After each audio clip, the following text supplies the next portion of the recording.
Good afternoon, everyone, and thank you very much for taking your time to join us today. We are joined by Professor April Kamila Raslani, our Dean, as well as a distinguished panel of speakers.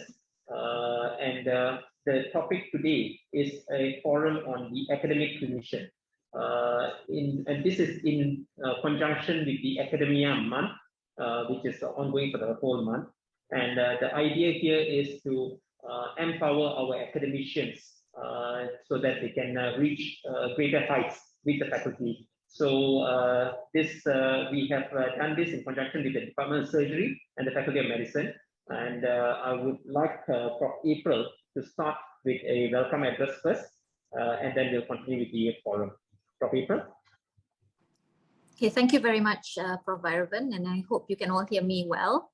Assalamualaikum and good afternoon. As Prof. Vairavan has mentioned, this activity is really a first-time activity that has been planned in conjunction with the inaugural Academia Month.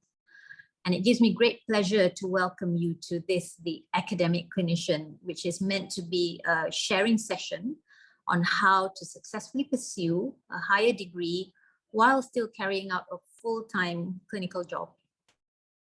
As you all know, academic clinicians wear many hats, and oftentimes clinical services actually dominates our day-to-day activities. And yet, for those of you who are on the faculty side, you know that your career progression is actually dependent on your academic merit rather than your clinical merit. And without the right support, the light at the end of this very, very long tunnel is, sometimes hard to see. And I certainly know from my own experience and from within my department that many actually become disillusioned and leave, and this actually contributes to the overall staff attrition that further compounds the problems of clinical departments, especially, particularly those that have a very high acute clinical workload. But if you really, really think about it, at its core, what is academia about? It's about curiosity. It's about the discovery of new knowledge, new interventions. And in the healthcare profession, these would be interventions that ultimately change your clinical practice. And surely that should be the goal of any clinician, not just an academic clinician, right? The pursuit of better healthcare for better patient outcomes. So if you expand that further, leadership in healthcare is another very, very neglected area of higher learning, which should be developed in order for us to design and effect better strategies in delivering value-based healthcare. So I would really encourage all of you to consider going beyond the honing of your clinical skills. So instead of being satisfied with a clinical master's, consider how the addition of a doctoral degree will enhance your ability to lead innovations in research, teaching and learning, as well as healthcare and leadership. Clinicians are uniquely placed to drive impact-oriented research that takes discoveries from the bench, not just to the bedside, but out into the community. The skills of a clinician translate very well actually into academia. Your critical thinking skills coupled with altruistic values, marry very well to provide solutions to healthcare problems. So while this workshop was initially envisaged as a supportive measure for surgeons in the Faculty of Medicine, we realized that the challenges that they face in meeting the demands of academia were not actually unique to surgeons, although we like to think that we're unique, right? But we're not. So the arrival of Academia Month was therefore an opportune time for us to deliver this to a wider audience across the faculty. And we've leveraged on those who have been there and done that. And hopefully this webinar will provide you with a unique opportunity to learn from real world cases and create awareness of the very many different modes of higher degrees that are available to you. So I hope you will really tap on the wealth of experience that is in the speakers we have convened for you, and please engage with them, interact with them, ask them lots and lots of questions. And I hope that at the end of the session today, you will have a clearer idea of why it would be good to consider pursuing a higher degree, and also, have an idea of how to actually take this forward in a meaningful way.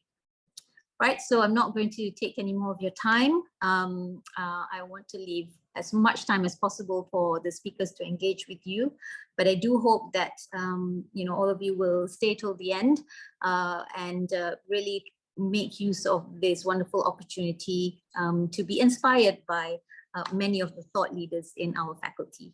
With that, thank you very much. Thank you very much, Prof. April. I think Prof. April very succinctly summarized the main reasons we wanted to do this workshop and how it would help us. I think the next speaker is another person who doesn't need much introduction, the Deputy Dean of Postgraduate Studies, Prof. Sharul Bahia. Unfortunately, she was not able to join us live here, but she's made available her recording of her talk. So we'll play that and we'll take questions for her. If we can't answer it, we'll get her to supply the answers later. We will come back to Prof. Sharul's talk later. We'll move on to the next talk, which is choosing your niche area and the correct thesis format.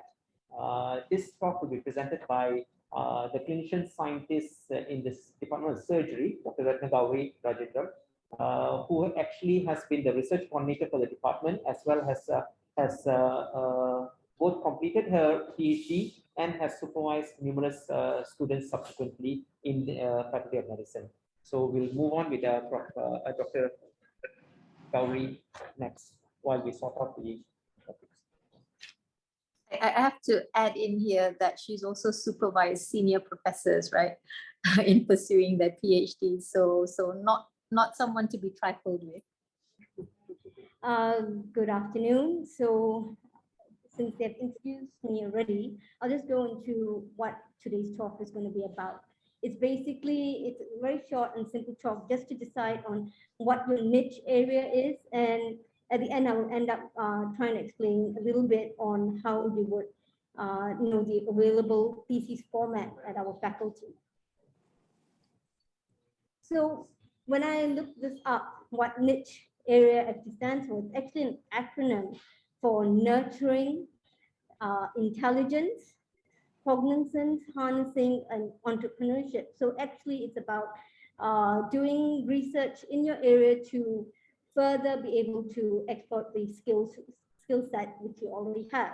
So how would you know what your niche area is? It's probably will be an area which you have already been working on and developing for a certain period of time, or it might be something which you suddenly have a spark or interest in, which you would like to make it as your expert area. So this is how you would actually try and decide which area of which niche area is best suited for you. So how would you go about that? So how do you find your niche area? You can start off with the area which you have specialized in. So like radiology or neurology, oncology and so forth. Of course, that is very broad, but that would be a broad area. And then maybe you want to subspecialize into maybe breast cancer or prostate cancer and so forth, is how you would kind of decide on which area of research you would like to further if you're considering doing a doctoral program. Then you might not know which area you're interested in or what is your research area. So how further could you decide this? Because a lot of you are already kind of doing research work, because you're all academics with the department, you already have your master's, you're already supervising and so forth, but you would like to pursue a doctorate program. So how would you decide on that? So look at maybe your grants, which you're part of, or the published papers you're part of. There might be already an existing pattern in those papers or the work you have been part of. And maybe that could become a niche area for you, which you would want to consider doing as your doctorate program. And even if that's not enough, think about what you would like to change in your practice. Maybe there is something which you would want to fix. Or maybe there's always a lot of things you want to fix, but what what would you want to fix, which you think you have a little bit of a vision of you would like to fix in a systematic way. So once you kind of have an idea what your niche area would be, you would then maybe go through a few steps, which I'll go through here. So it's no point picking a niche area which you're not going to be passionate about or not interested about, because at the end of the day, you're going to do this for at least a minimum 3 years when you do a doctorate program. It can even be the rest of your life. So you don't want to pick something which you would not at the end be bored of or find that it's very mundane. It'd be something which will always continuously would spark your interest, and you know that you can see it go somewhere, that it's not going to be a full dead end tunnel, or you might lose interest in it.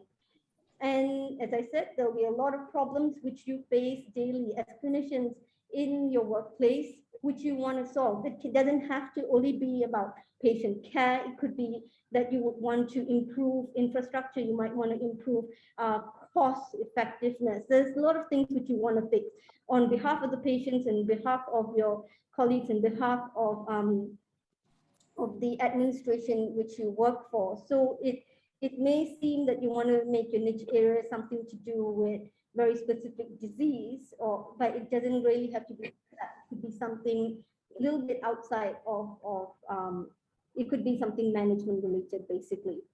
And then just like how in terms of when you do clinical reasoning or any sort of that, you would always say history is the most important. So the same thing applies here when you do your research, is that you can't just say that to niche area and you want to study that, but what happens that's already work which has been done in that area. So it's very important to see the already existing literature, which is basically the history in research in that same area, and see what are the gaps which are there. Is it still, what are still not answered, what is known, what is unknown, and so forth. And that's where you would try to come up with your steps to try and solve a problem. And at the end of the day, you don't want to pick a niche area which is not going to have any impact. So it's very important that you kind of vision what the long-term implications and impact it would have. It doesn't have to be something to solve overnight or even in 2 or 3 years, but something which you know that there will be blocking steps which you will be able to eventually solve that problem, or at least part of it.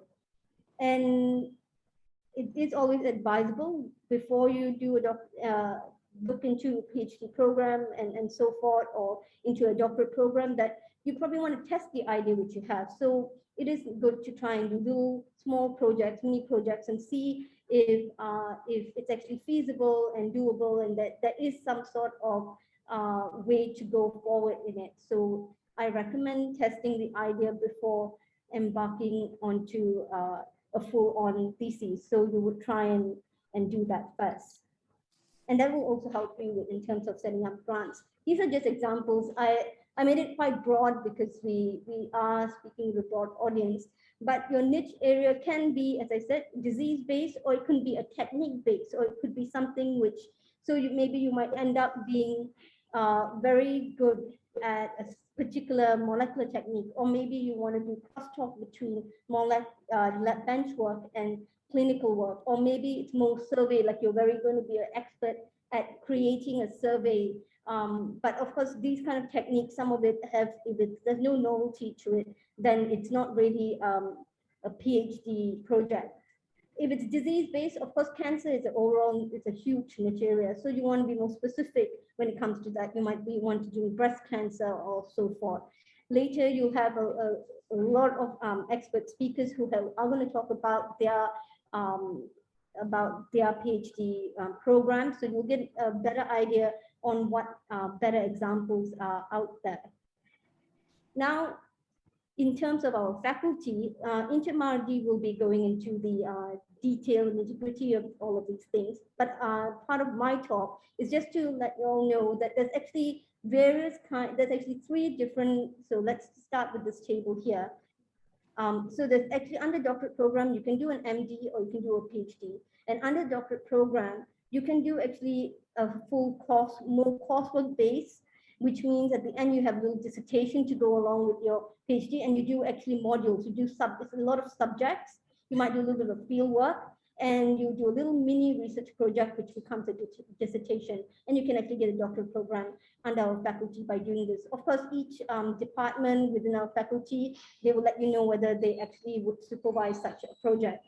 Or there's a mixed mode as well as there's a full research. So obviously, like the PhD, which I did, and Prof. Shankar did, and even Prof. Vicky and so forth did, is the full research mode, in which you actually do everything. Is it's not bench work, but basically research-based theses.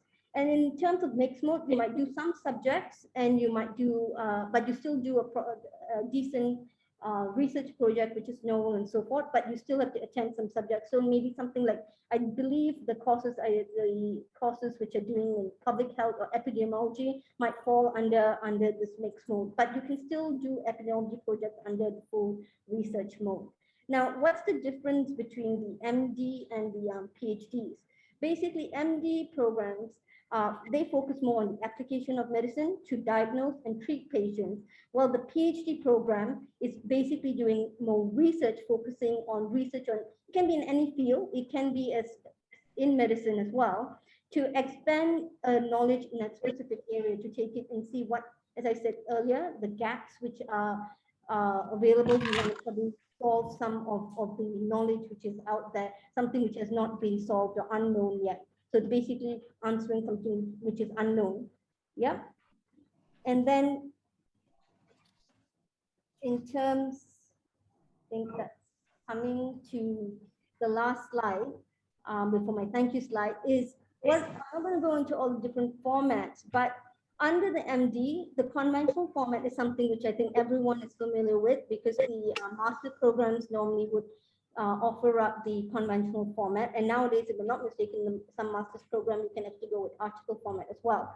But the conventional format is the usual abstract, introduction, literature review, methods, results, discussion, conclusion.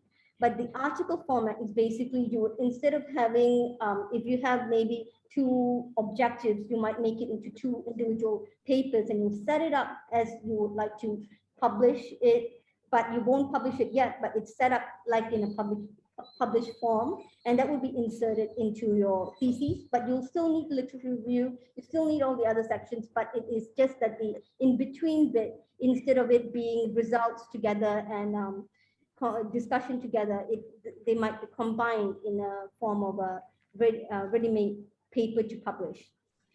Under the PhD, you can even consider, if you're going to do a PhD, you can consider doing published papers. So this is when maybe you've enrolled for your program and you've already started to publish and papers have been accepted. You can actually choose that you want to opt to submit it as a published paper format, which means you would insert the published papers as, and it'll be a bit thinner compared to the conventional format, or in fact the article format, because it's basically inserting the papers which have been accepted by journals. Of course, with that, you need to make sure that the co-authors sign off saying that it's your original work, as well as the journal who owns those papers agree, you have to sign off as well, because it's going to be put into a thesis, and then you're going to sign saying that a copyright statement saying that this is your own work and so forth. Now, PhD by prior publication, I would not need to go in much detail, because later Prof. Vicky will be covering that, because that's the format which he opted for his thesis. But this is basically, if you've already been doing a lot of work, and you, as I mentioned, you see a pattern that you've published in a certain area, and you see that there is a story to tell, that you could link your papers together to put it into a thesis and get merit for it, is when you would probably opt for this PhD by prior publication format. And now that I've covered the niche area and the possible formats within our faculty, actually within our university, we can move to the next talk. And during the forum session, we will be answering questions. So I will probably take questions then. Thank you.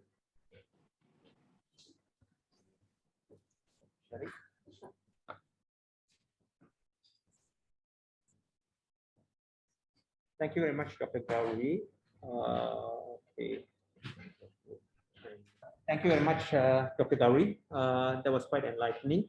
Gauri shared with us how to choose your niche area, especially when you're already an established clinician, as well as what kind of formats are available to present your thesis. Because we always think that the formats are usually a conventional thesis. It is not. It has moved much beyond that. There are so many different types of formats which actually allow practicing clinical academic to actually convert their existing work, both either by published papers format or prior publication format. We will be going into that with individual experiences shared by the other distinguished panelists later. But before that, I'm just going to go back to our previous talk by Prof. Sharul. We have sorted out, hopefully, the technical issues, and we will have her talk first before we share the insights and challenges from other panelists. Hello there, good afternoon, everyone. Okay, Prof, how's about now, the audio? I'm Sharul, and today I'd like to talk to you about the academic value of a doctorate degree for clinicians. Before that, I'd like to introduce to you what is the definition of an academic clinician, or rather a clinical academic. What do they do? What are their challenges? And if you're one of the many that may be thinking about doing a doctoral degree, when is the best time to do it? I'd like to share a little bit about my own journey to becoming a doctor, and a little bit about what life became after being one. The academic clinician, or as I said earlier, clinical academics, are people like you and I who are qualified doctors or healthcare professionals that happen to work in an academic medical center. We work in academia not only as clinicians, but we are also involved in research, a bit of teaching, or a bit more of teaching, or juggling all three. Life has been a bit of a balance for me in my early career. It still is. But becoming a clinical academic, it is about balance.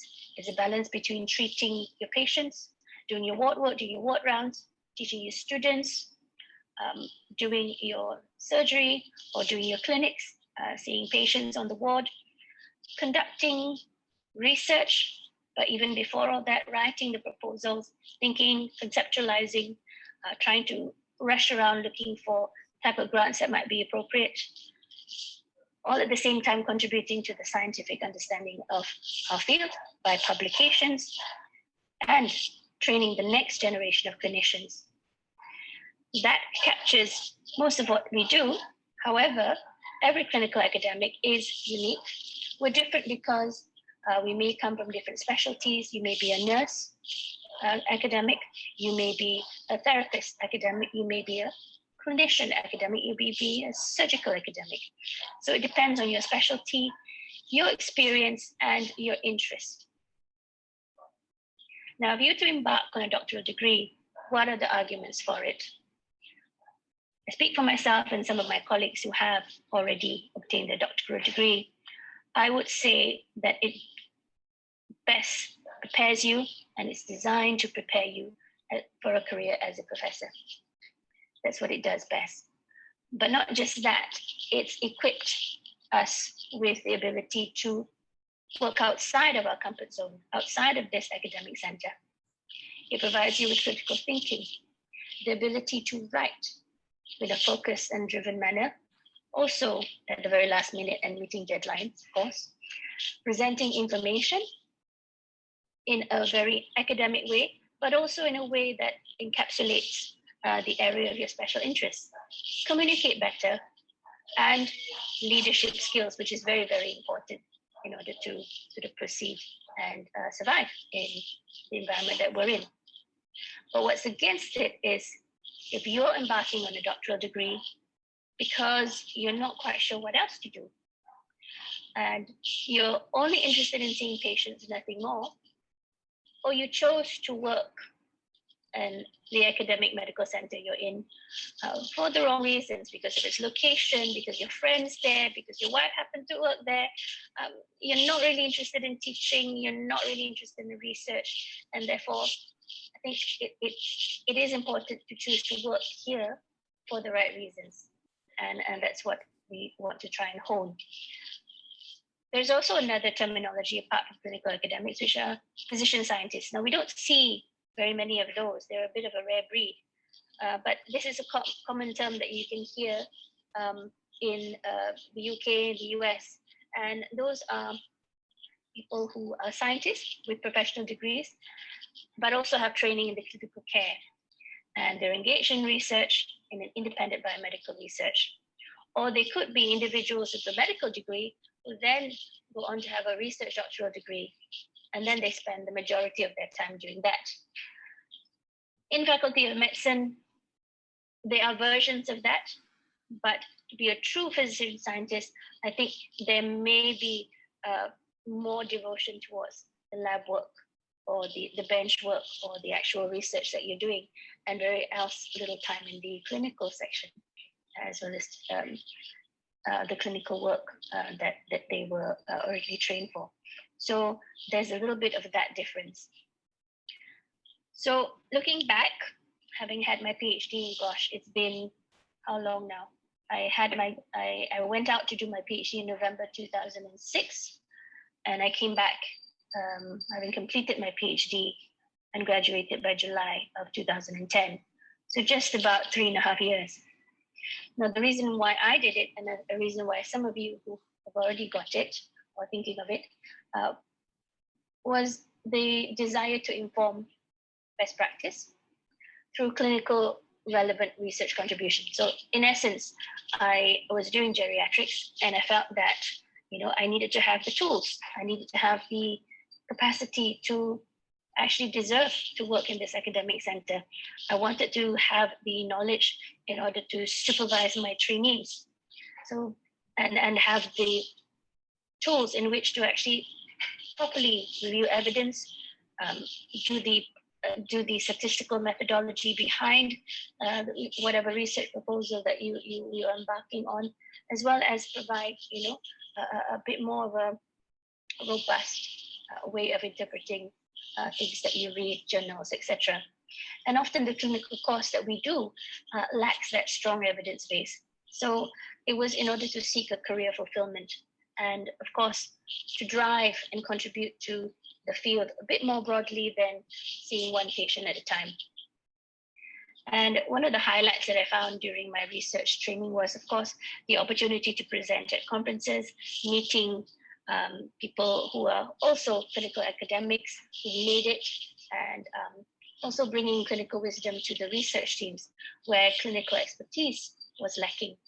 So as a clinician, when you come into a research group, you have that different vantage point. And I found earlier on in my career that people who are doing more sort of social-based or other sort of qualitative type of studies, it was important to bring in a clinician, especially in elderly care, to give that clinical aspect of, for example, the journey of an older person, what their problems are, what their needs and priorities are. And only if you had a clinical insight that you were able to contribute.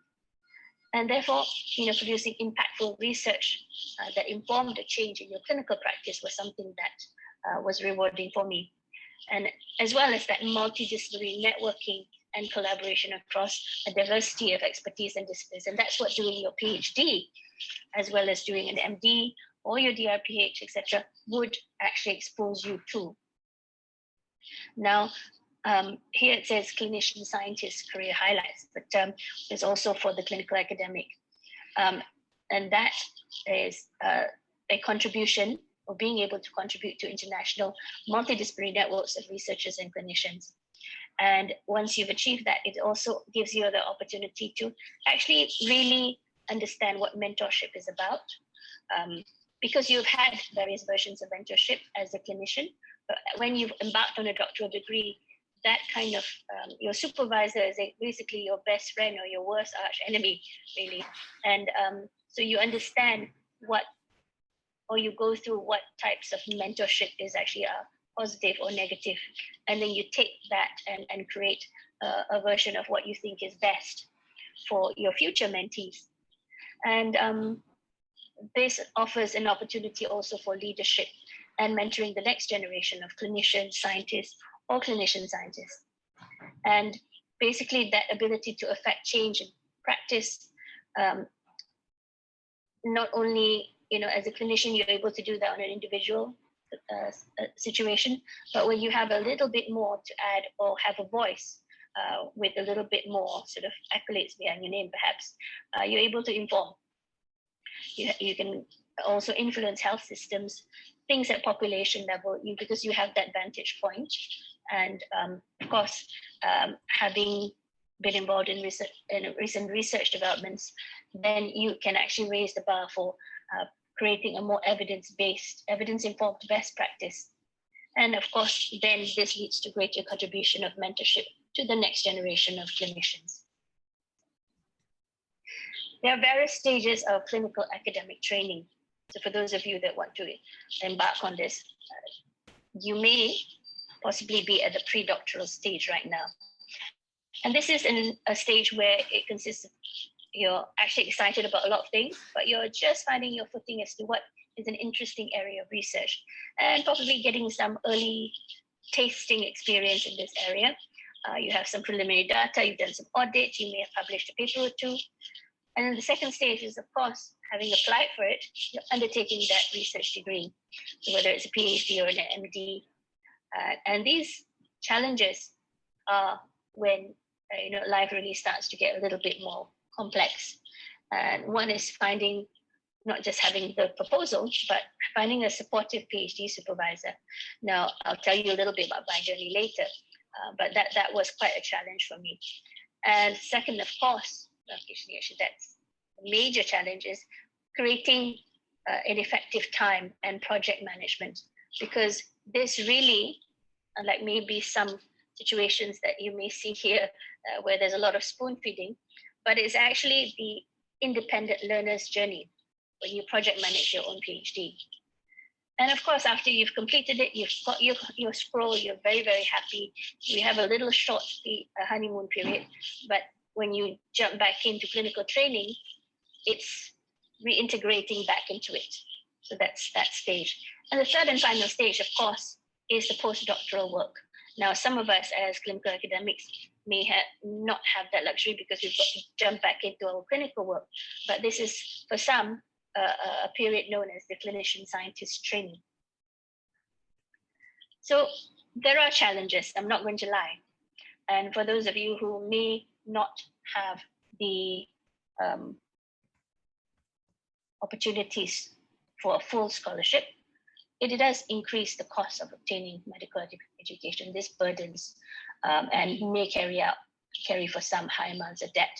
So really plan it well, and plan it at a stage of your life when it's not going to be too burdensome, causing interruptions.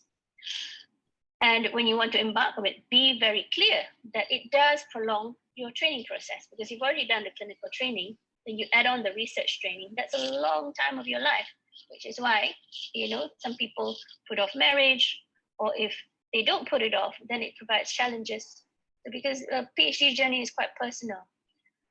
And therefore, it does bear a lot of thinking, because you've got to manage your time between your personal life, your work life, and of course, your life with your supervisor, which is your basically husband or wife during that time of your training in research.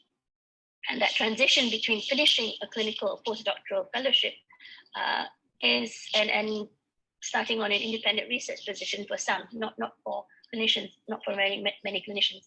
But that period of time is quite a vulnerable career path if you're a physician investigator.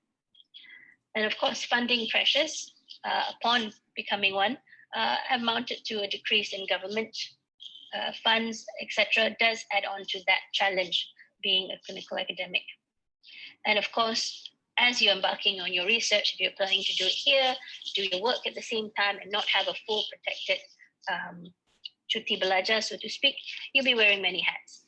So clinical work, teaching, research, KPI demands create complex in time and energy, and the PPUM, UMSC, FOM tug of war, that really needs to sort of be taken with a pinch of salt, but really manage the time so that you're able to not burn out even before you embark on this journey. When those challenges come about, then certain signals from outside our academic practice start to sort of seem more attractive, like going to private practice. So because academic medical centers who are in the private sector also valuable clinicians, so therefore you might be poached. Younger academic clinician or physician scientists often find ways to balance work-life demands, but doing it later also might be a good idea, depending on where you're at in your life. Finding mentors who can support and guide early career investigators is also a challenge. So look out, speak, communicate with many of your seniors to see what their journey was like and who were their mentors and who you could speak to. Maybe not just inside your academic institutions, but you can look beyond as well. Increasingly time-consuming and demanding requirements to maintain clinical credentials is also one of the ways that pulls you in the other way. And I'd like to have a special mention about nurse scientists. Nurses often obtain their research training after many years in clinical work. So their research career may start later than other clinical researchers. So this is one of the things that probably, if some of you nurses out there are listening, there's a shortage of the nursing faculty to train the next generation of nurse scientists. So when's the best time to do it? Well, whether you do it early, do it later. So doing it early is prior to completing the MBBS. Now, this may not be a common way, but some institutions outside, we've not got that mechanism yet in the Faculty of Medicine. But if you decide to do a PhD early, it's probably easier financially, as you're less likely to be struggling to pay off a mortgage, have 3 screaming kids to feed at the same time. So it gives you more time to build your research portfolio, and having the PhD will help you get to the specialty that you want later in life. But if you're like me, doing a PhD later after specializing, that means you can be a little bit more certain of the topic of your PhD. You're a bit more research focused in your area of specialty. You know what you want to do, and you're qualified to work in clinical medicine whilst you do the PhD. So again, there's no correct answer. It's very much a personal circumstance or choice. So if you're interested in doing a PhD, speak to ones that have gone through it. And I think the session today, this webinar, will introduce you to a couple of our colleagues, senior colleagues who have gone through the journey alongside me.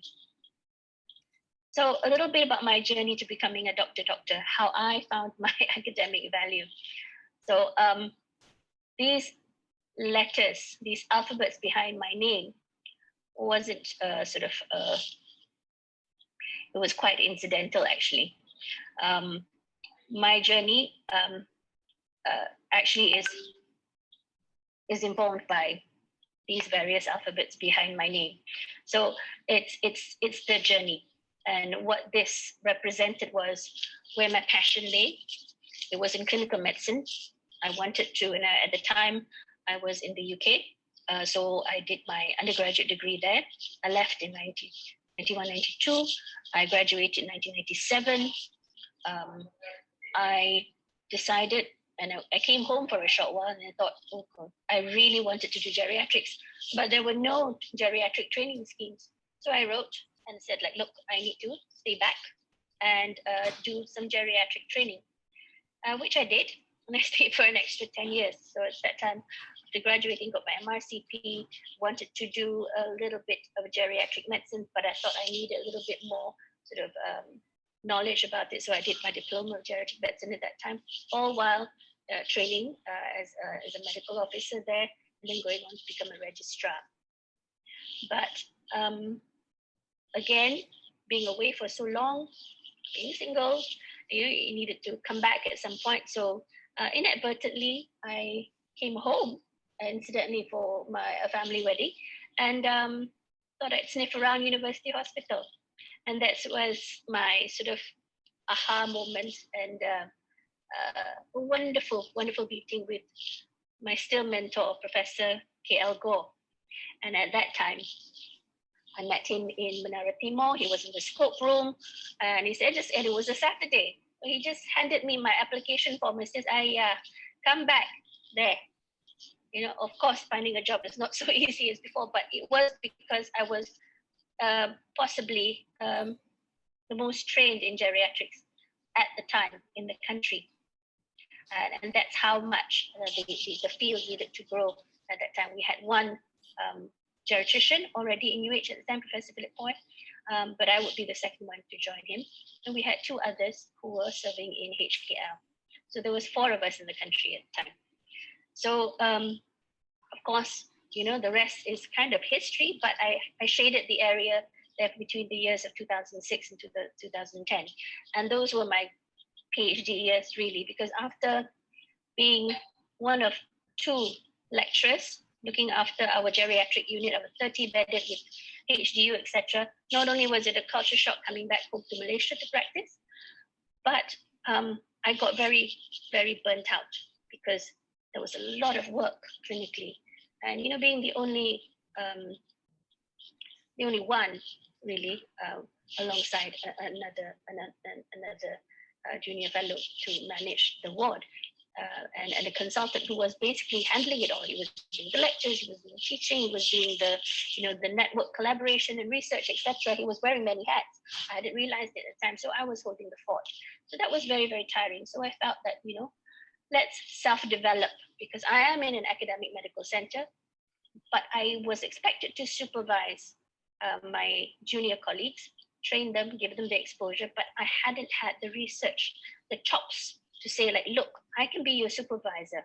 I'm now qualified to actually do that. So that was the reason behind my PhD. And to cut a very long story short, it was hunting around for the perfect mentor, because I didn't just want to do geriatric medicine. There was a need at that time. And being the first one of my generation of lecturers to go out to do a PhD, there were not many PhDs at the time. I was the first one in the medical department to go out after a very long gap between Professor Rosmawati and Prof. K.J. Goh. So I went, I looked around. It took me a whole year and a half really to find my perfect supervisor. And it wasn't in clinical research. It was actually in epidemiology. Funny reason was, not so much because I knew about it, but I was intrigued by it. But also the fact that it allowed me to learn how to create a database, how to create a team, to collect data, to do a cohort study, to do all the skills that would require me to create an older person database, which is what Malaysia needed at the time. And alongside my colleagues now who are in the geriatric unit, we were able to do that together. And I felt that having that experience was something that was very, very rewarding. So we've got the other years that you see here. 2012 was when I came back from my PhD in July. There was a bit of a honeymoon period, but also there was a need to prove myself. And only after 2 years would I think, okay, I'm ready to be an AP now. And of course, by 2016, I was head of geriatrics, and that came alongside my application for a full professor, well, VK7, and then going on to head of medicine. And gosh, where you see me now in postgraduate studies at the Dean's office. So again, my own journey for my own various reasons. Come talk to me about it. Because there were sort of various reasons for the change in direction, etc. But I'm still very much a clinical academic, and it's been a rewarding experience, I must say. So just a little bit of pictures about that transformation. So that very young-looking girl that I encircled with the before picture. You see Professor Philip Poy, my colleague who's now a geriatrician at Gleneagles, Dr. Suraya, next to him, and then me at the end. We had a very small multidisciplinary team, and that's our geriatric gym. And of course, after having achieved my PhD, this is a very, very proud day. I flew from Malaysia back to London just for the graduation, and I took a little holiday after that and thought, oh God, I can't believe I managed to get through that alive. And of course, when I came back, still young, not jaded yet, in my honeymoon phase, thinking, yes, I've got my PhD now. Where are the funds? Where's the grants? I need to sort of think about research proposals and plan my next step. But of course, and this is a good reality, I'm not saying reality in a negative way. You look at the picture on the right. By then, our geriatric unit had expanded. Clinical service was, getting to be more exciting. And it gave some of us, especially the likes of me, Professor Tan Maupin, who you'll hear speak later, an opportunity to grow in terms of our research. And that gave you as a clinician, when you have colleagues that are able to sort of spread your time effectively across our medical center, then you would find the time to actually carve a little bit more of research opportunities for yourself. And life after becoming a doctor, well, I quote Rohinton Mistry here, it is a fine balance.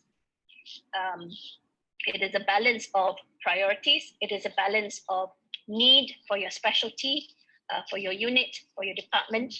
And where I was merely a clinician working within my unit, I then grew to understand that you are a member of the faculty. You're an academic member of that faculty. That's your value. Having a doctoral degree, that's your value as a mentor, as a supervisor, as someone who can multitask, someone who can communicate that multitasking into relevant pieces of academic work, presenting and becoming somebody that could actually contribute in a multitude of ways, not just to your department or unit, but to the faculty, to the wider UM, and of course, as some of you may have found, upon becoming professors, to the nation and globally. So, whatever your journey, that fine balance is something only you can carve out and decide, but it is worth it. So, and with that, I'd like to conclude that when you decide on a doctoral journey, it is tough, but it's rewarding. Know and understand its value to you, not to anyone else. Talk to others before you make that calculated decision, because it is a calculated decision. There are a lot of challenges and sacrifices along the way. But once you've achieved, the journey is yours to write and carve out. So good luck, everyone, and thank you for the opportunity to share. Thank you. Thank you, Prof. Shahrul. She was not able to join us live, but it was a very exhaustive talk she had prepared for us. So we have covered now from Prof. Shahrul why we should do a PhD, or more importantly, why we should not do a PhD, and as well as from Dr. Gauri, how we should do it. I think we're going to move a little bit into personal experiences of the various modalities of PhDs and doctorates available. And the first speaker we have for the insights and challenges of pursuing a doctorate is somebody who's probably very familiar to everyone here. Professor Aisha Tai is actually a very well-known surgeon in breast surgery, as well as a extremely well-published researcher in the field of breast surgery. She will be sharing with us how to do a doctorate by MD, Doctor of Medicine, and we will be very happy to hear from her after this. Prof. Aisha, are you ready? Yes, thank you, Prof. Vai. So good afternoon, Assalamualaikum. Thank you for inviting me to share my experiences with how I did a doctorate by MD, or maybe you can say doctorate by death, okay? So it's a quest for answers, really. So let me share you the good and the bad. So I think somebody mentioned that Cik Mardi will be talking about the differences between an MD and a PhD. So when I first,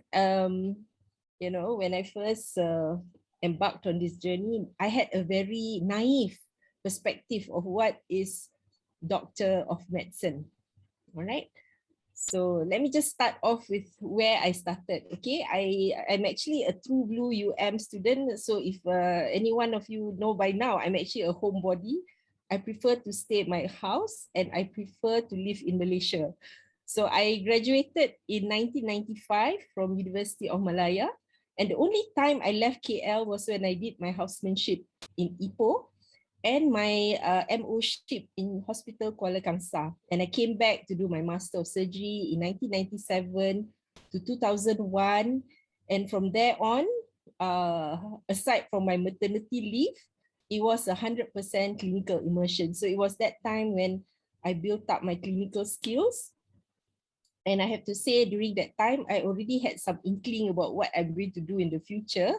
Thinking about how we can improve the patient experience, and also finding how we can find people to help us in our work.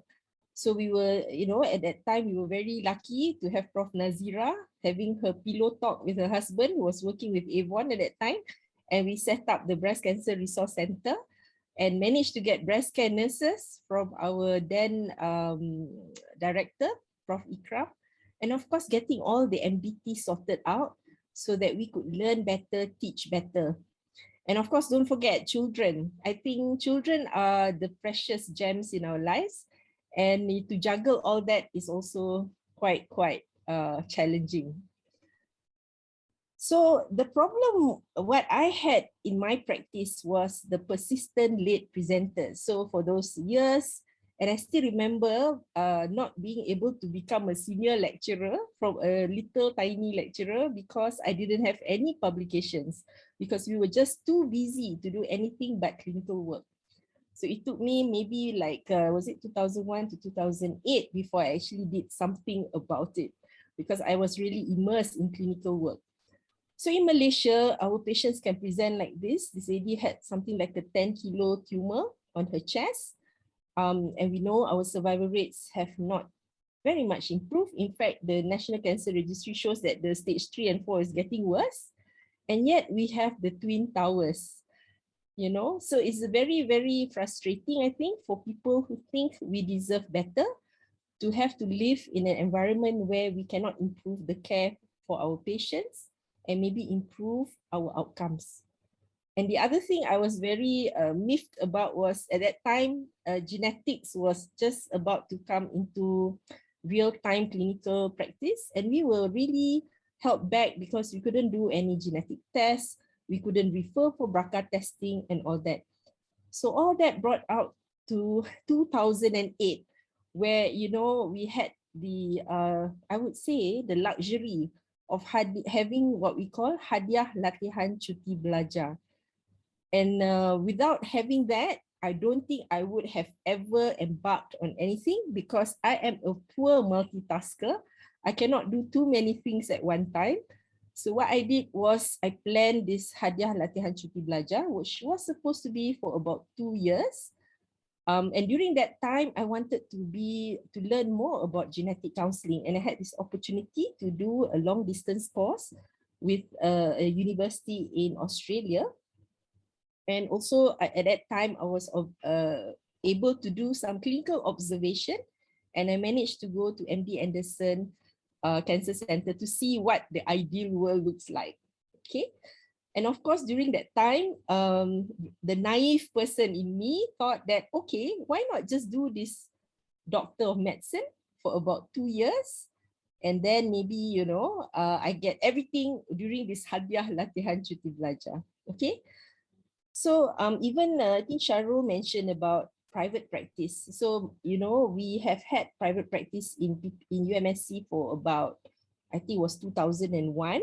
But I really waited before I actually did any private practice, because I knew my life would be screwed up once I do private practice. So I actually joined UMSC when my children was very much bigger. So I'm not going to go into too much details, but I think the work with the genetics team led by Prof. Teo Su Huang had given us the ability to practice in our own environment the latest, tests that we can offer our patients. And I like to share, I mean, I never thought in my whole life that I would actually be an author in New England Journal of Medicine, but I have to say, everything goes to Teo Su Huang, who has led the whole team. And what we have is we have contributed Asian patients into this study. Hence, we are able to even quote these numbers to our patients. this is the penetrance rates, the absolute risk of having breast cancer for these different genes. But my interest is really in patient care, and I wanted to make sure that we can provide adequate information and adequate knowledge for the patient to make decisions. And hence, I've got 2 PhD students, Grace, who's doing the BRCA Decision Aid. She's still a candidate, a PhD candidate. She actually has this all on the website. And of course, Hamizah is doing also a PhD on patient decision aid. This is really to manage risk of developing ovarian cancer in the BRCA carriers. And also, there are many things that we do, and I think the small community of researchers that we have that is currently growing, we managed to do so many different things. So there are decision aids on early breast cancer, on metastatic breast cancer, and now the challenge is how we're going to actually get it to the patients. So back to the story of advanced disease. This really irked me a lot in my practice. I find that it was very frustrating. This lady is actually a sister of a medical student. She didn't have any treatments until she fainted because she was septic from this horrible fungating tumor. So I was thinking, okay, why not? Let's do the Doctor of Medicine. I think in 2 years, I should be able to complete it because after all, it's not as in-depth as a PhD. Okay, so there I was thinking about constructivist grounded theory, all the different theories of analyzing qualitative data. And suddenly I found myself to be a square peg in a round hole, but I actually enjoyed it. But at that point in time, it was more of, I was deep and drowning in data. And it took me a while to actually be able to actually holistically think about the whole thing and think it's actually a good thinking exercise and come up with sort of frameworks to deconstruct the whole problem of why people delay their presentation. So there were these 2 models that I came up for my PhD. It's an adapted of the breast cancer delay model, and of course the explanatory model, and this came from 19 breast cancer patients. So we know that the issues are about health literacy, about finances, about resources, about emotional coping. So that is quite complex, but it can be deconstructed and handled. And my experience as a post-MD, post-doctorate doctor to supervise students came along when Nur Mastura became a student of mine. And I think what we have done taking on that work was to look at how we could come up with this timeliness framework where we don't have to be, we can share this with people with very lack of contextual knowledge about cancer and what it needs, what data you need to collect to ensure that you are able to provide good timely services. So this is currently under review and I do hope it gets published. So there was some also quantitative data that was collected from 6 public hospitals around the country. So I'm not going to go too much into detail. And then along the way, Professor Yip being the, you know, the icon she was and is, she's still very active. We were awarded the high impact research. I think this almost took like half my life away, where we found that it was really the administrative task of administering, like, I think it was like millions and everything was done manually. So it was quite stressful time, I think, for me. And Profi was also, she actually retired, I think, middle way. But I have to say this actually helped the whole team improve the quality of the research that we did. Last time we were happy with Scopus and then suddenly we had to do all the ISI. Then suddenly we had to do tier 1, we had to do nature, we had to do this and that. So it helped to push the team to improve and go for the best. So this process of scholarly expertise, I think along the way, I find that my leanings is more towards the implementation side. I am also doing qualitative research, and I find doing this has helped me do a lot of research supervision. So my focus is more on health system changes, patient-centered care, and quality improvement projects. So a lot of the students in Master of Surgery, I think they kind of cringe when they say, oh no, my supervisor is Prof. Aisha, because they have to do these horrible, complicated things like trying to change the hospital. So, but this is one of our students who is very good, and I hope he does return as an academic, Dr. Cheng Mauli. So he looked at the determinants of adherence to therapies to our cancer patients in our hospital. And of course, he found that actually the reason for adherence is actually reimbursement of costs, especially for radiotherapy. So I'm not going to go into the details of the actual research. Okay, what's this? Okay, and then now we have Dr. Liu Vincent, currently third year MSc, he's Master of Surgery candidate. So he is actually doing this thing called the in-hospital financial counseling team implementation. So he is actually looking into how, in fact, he presented this morning, and you can hear about it on the recording, I think, but he has come up with these 5 steps that can be taught to anyone to become a counselor in the hospital so that they can assist our patients to get funding and so forth.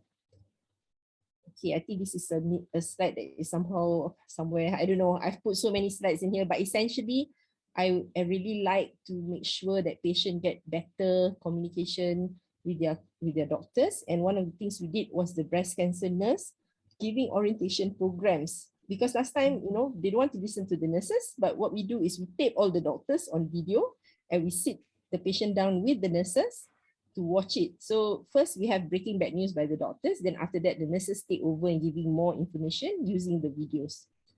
So all these were developed with Miss Ranjit, my longtime friend and breast cancer survivor. And we finally got this published. You see, you can publish all these things, okay? So don't think that your clinical work, these tiny things that I think is impactful and important for patients cannot be published. So you can publish it. So we managed to publish this last year.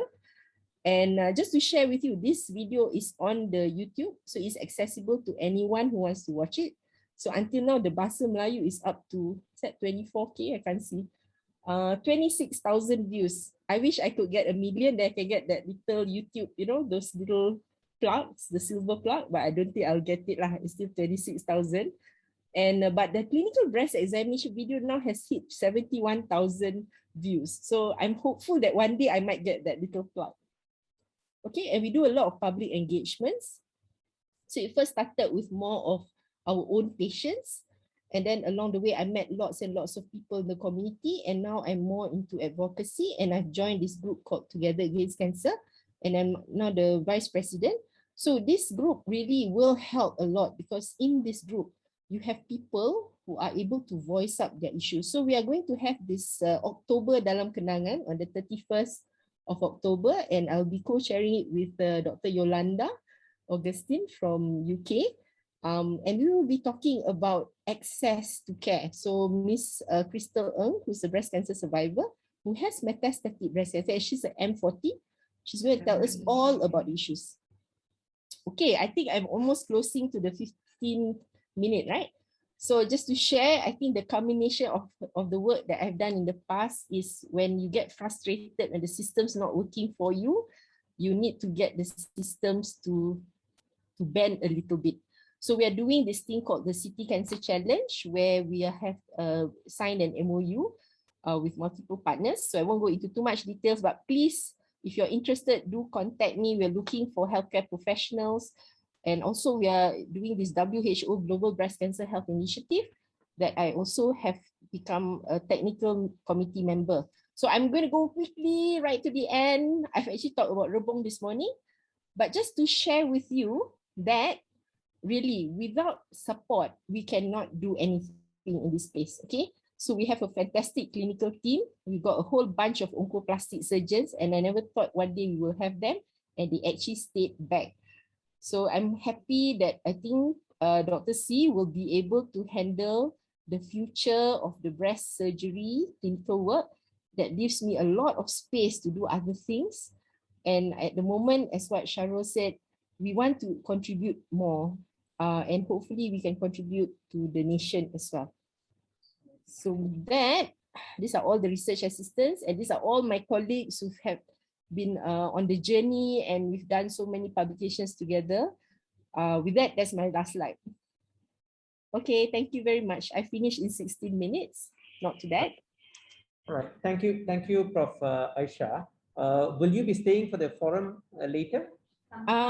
Actually, I have something else after this. That's the problem. That's why I had to change So to this if time. you're not staying, Yeah. can I just ask one very quick question? Okay. The idea here is you did an MD, okay? Oh yeah, I have to explain that bit, right? Why did you do an MD instead of a PhD? Would you Okay, have? I naively thought an MD would take a shorter while, but I didn't realize that it is the same. It's a doctorate.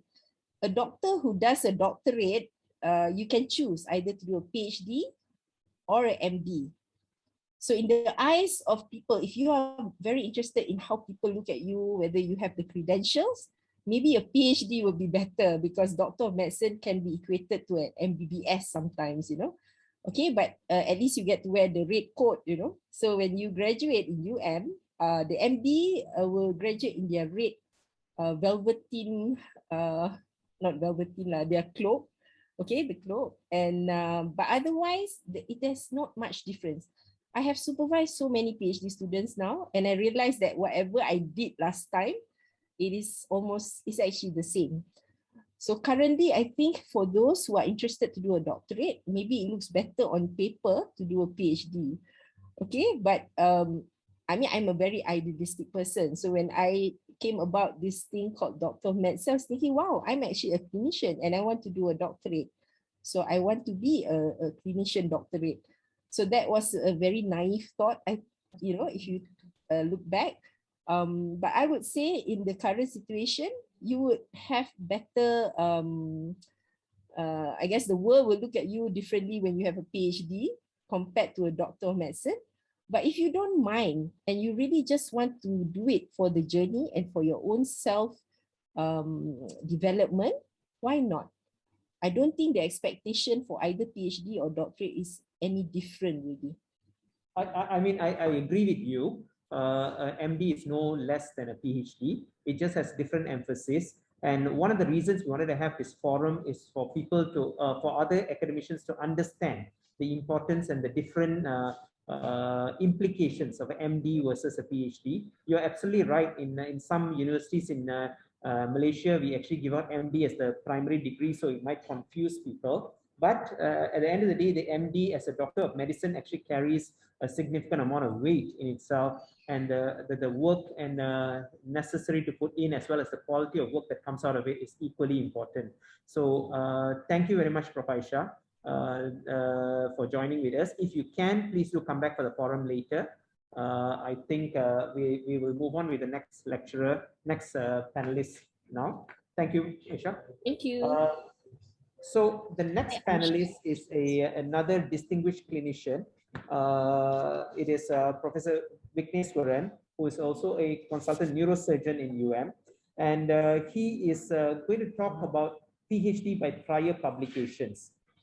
This is a very, very important topic in the sense that PhD by prior publication is one of the easiest pathways for a surgeon, a clinician, to actually attempt this academic to do this PhD. So we welcome Prof. Vicky to share with us his journey, as well as how he did it and how we can copy what he has done. Good afternoon, Prof. April, ladies and gentlemen, members of the floor. Firstly, I'd like to thank the organizing committee for having kindly invited me. I suppose I should start by taking great offense that Prof. Vairavan said that it's the easiest way to get a PhD, but never mind, I should let that pass. I'm not going to sing a song. I put it down, I did it my way. But there are certain reasons why I chose the topic this way. You will understand it as we go along. So I did a PhD by prior publication. And those pictures you see on the side are some of the works that went towards me getting my PhD, and my work using 3D printing in medicine, and using it as an education tool and training tool for surgeons. And what you see on the top is actually a replica of my own skull. So if you were to remove all the skin from my face and head, that's exactly what my skull would look like. No, I did not sustain a frontal depressed skull fracture, but this was for training purposes, and we created a depressed skull fracture within my skull. And the bottom one is not me trying to look French. with a beret, but that's a 3D printed image of myself. And that's a cranial, that's a patient, that's injected with an extradural hematoma to train surgeons to perform this. So PhD, what exactly is a PhD? So we had people speak about it, and I don't think anyone actually said why it's a PhD. So it is an earned research degree, and those studying for a PhD are required to produce original research. Okay, so that's very, very important. You're supposed to produce original research that expands the boundaries of knowledge, normally in the form of a thesis or dissertation, and defend their work against experts in their field. Often the requirement for an employment, yeah, a lot of universities require a university professor, even University of Malaya, if you're not in medicine, requires you to have a PhD to move up the ladder, okay? And this is from Wikipedia. That's the level of my research, okay? Now, however, The Economist said only 20% of life science PhD will get a faculty job in the US. So the yield is actually quite bad. And in Canada, 80% of postdoctoral research fellows earn less or equal to a construction worker. So we have lots and lots of people who do PhDs. And sometimes I wonder whether they know why they're doing a PhD. Okay, is it you're following a flow? Or you feel that I did a degree, so the next thing my parents are, I'm to stay away from home, I will continue to do my master's and then let me do a PhD. Okay, so sometimes I just wonder, okay, at different levels when you do your PhD, where do you come from? So is getting a PhD before suitable experience like putting the cart before the horse? So if you go by the definition of a PhD, it is supposed to be an original idea. A lot of people go and do their PhD by latching themselves onto a supervisor, and then they take the supervisor's ideas and develop it into a program. Yes, they do develop a research knowledge, an idea and everything, but it is not original, really their original knowledge, okay? So is it like putting the cart before the horse? Or should it be just going with the flow? Or the ability to develop one's own ideas, test it, and then philosophize about it. So PhD is nothing to do about being a philosopher, okay? But you must be able to stand and defend your idea, okay? And then, of course, there's the reality, which is the time constraints, which Aisha just put out quite eloquently. Time constraints, and we have to live a life. And a lot of us are busy clinicians. So first, I will start off by saying what is required if you wanted to do a PhD by prior publication. You must be either a professor, associate professor, or lecturer with minimum 3 years in UM and in active service. Okay, so you must be working here. A graduate of UM, either UG or PG. To do this, you need to have 4 to 6 publications over a 10-year period from the day you started to submit. Okay, and you must be the primary author in 4 of these papers. And you still have to do 1 more paper during that period when you start to do your PhD. Now you're supposed to do it within 6 to 24 hours. And remember, I said this is a good PhD to do when you're busy. And classically, me being me, at month 18, I forgot that I've already signed up for the PhD. Okay. And I was scrambling and had to get an extension of 1 year. And because I was busy with some of the administrative works that I was doing. And you're supposed to develop a thread. You cannot pick any 6 papers that you have and put them together. You have to develop a thread. And you must be able to explain the link of these 6 papers. So somewhere in your life, you should have decided that you want to do a PhD, and then you should have developed these ideas and wrote 6, by the way, ISI papers. Okay, all right, and they must be tied together. So they are not case reports, different things, and then you put them together. No, it doesn't work quite that way. Okay. And when you do the write-up, you need to have an abstract. You need to do an introduction linking everything. You need to do literature review relevant to the work. You need a compilation of papers, and then you need to write a discussion. It's just like any other PhD, except the research was done without you knowing that you are going to do a PhD somewhere in your life. Okay? So, but, yeah, when we start our research, do we actually plan the thread? I said that to you. If a PhD is the intent of a research, then there is a way out of this. You can do a PhD by publication, okay? So what you do is you want to do a research project, you want to make it a PhD. So instead of writing long stories, you can write 3 papers, I believe it is, or 4 papers in one topic over a period of 3 years, okay? However, if you have developed an idea into a series of publications, then you consider a PhD by prior publication. So both PhD by publication and prior publications have got relationship to each other. Okay, it's just that one, you are planning a PhD and you register and then you start to do your papers. If you already know what your 3 papers or 4 papers are going to be or your line of research, or if you're like me, one day you wake up and you find out that you have actually about 6 odd papers that are interconnected and you want to do a PhD, then you put them together. So that's how they work, yeah? Now it is good for a more mature researcher, okay?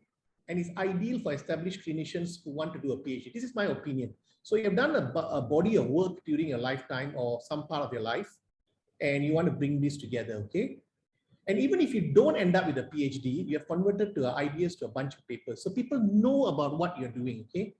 And it's very important as an academic to think and write what you have done. Now, how do you start to develop your ideas? Usually there's an initial idea, okay? An initial idea. You thought up of something, you did something, you saw something, and you think that is a great idea. And you ask this first question, okay? And you may even do a first publication. And then you realize that this idea has got legs, right? And you can expand this idea, okay? And so you can do subsequent publications on every new development and every step of the idea that you have. And finally, you compile all this together. That's an expression of the ideas, but now as a whole. So you put the whole story together from start to finish, how they link together. So that's how this thing works. Okay. So when I started this, I was not planning a PhD in 3D printing in surgical training and education. So I received a nice big grant, thanks to my colleague in maxillofacial, which is Prof. Zainal and the late Prof. Selva. And we were tasked to develop cranioplasties for patients. And we did this. And what happened was, when we did this, we ran this project on 20 patients. And the thing that struck me was that these plates we were creating were very, very good fit for the skull. We didn't spend any time having to make any adjustments. They fit like glove. So I thought, if this can do this, has anyone ever thought about checking the accuracies of these 3D printed models? And so that's what I did. So I took all the skulls that I had made, okay, or we had made as part of the project, and we started to use it to validate these models. And then we started to print new models and validate it using other ways. So that was 2 papers down. And then we said, if this is so accurate, we must be able to use this to train neurosurgeons in using navigations. That was 3 papers down. And then we said to ourselves, oh, if we can do this, and a new printer had come along, and we managed to get a grant from it, from the HIR as well. And then we could make models that you can actually not only train patients in navigation, but you can make them do full craniotomies. That's 4 patients down. And then we went on to show that you can run it for various workshops and trainings and how useful they were. And number 5 and number 6 fell as well. And finally, it came back to a full circle when I had my engineering PhD student, and I wanted to actually validate these models properly, because previously I felt that the validation process was not very sound. And we did that again, and that was paper number 7. And all this was done in a period of approximately 8. So the first 6 papers were done in about 3 or 4 years. And then there was a gap. And then I revisited for the last paper at about my 8th year or so. So this is a whole series of papers that we published, okay? And in all of them, except one, I was, except for 2, I was the first author, because these were my ideas that I developed and I did, and then identified and tested.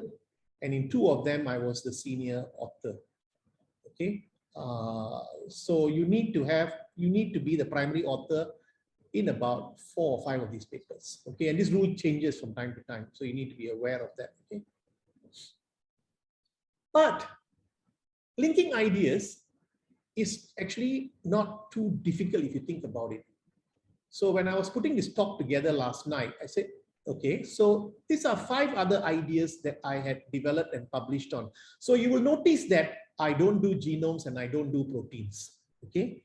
And I don't do medical audit, because I find them very difficult and too clever for me, right? But when I do my operations, I like to see how it might be made easier. My wife always says that because I am lazy, I find a way to make things easier. So that's what this is all about, okay? So here are 5 other papers. One is on an expandable cannula for surgical evacuation. And then because we did that, we needed to stop the bleeding. So we came up with a hemostatic delivery agent. delivery system. Then we showed them that it was financially good to use that. Then we developed another device that could work with the expandable cannula. Okay, oh, sorry, that's the last one after that. And we use a speculum that we had developed for the brain back into the nose. So these potential ideas could have been linked together for a PhD. This is another set of 3 papers that also came out of our work. So we were consulting at night, and we were always, those of you who had done neurosurgery in the bad old days, before the days of WhatsApp and all that, we were the first in the world actually to validate that an image sent by SMS you could make surgical decisions on. And then we repeated the paper and we used MMS, and most recently we used smart glasses. Okay. Now this one you may not be able to convert because the first paper, the gap is more than 8 years, I believe. But just to give you an idea of how conceptually you can link things up and come up with a paper, come up with a PhD. Okay, but in academia, so this is what sometimes I find infuriating, okay? We seem to think that publication is a KPI. Yeah, it is a KPI that we have to do because that's how the university decides to give us a pay increment or a promotion. But actually as an academic, we must target to develop projects, not papers, okay? We must develop ideas, not papers, okay? And then these ideas will become your, if you have an idea and then you develop that idea, okay? You don't have to be a high profile researcher to explore ideas or publish. Because I always say your mother could have written a cookbook, right? Because your mother cooked, she developed her own recipe. She took somebody else's recipe and she modified it and she had her own secret sauce. And I'm sure she would have had more than 6 secret sauce. And if she put them all together with the necessary reference and linked them, she could have got a PhD. I'm just being funny. But, so when you work in medicine long enough, and if you put your thought to what's going on, you could potentially come up with ideas for you to research. But of course, as one of the speakers said earlier, try and do a literature search first because 20 other people may have already done it. Okay, it's just that you're not aware of it, okay? So expand your ideas or experience, test it, and then write about it. And that's pretty much what I have to say about doing research by prior publication. Thank you very much. I think the questions come at the end, right? Okay. All right. Okay.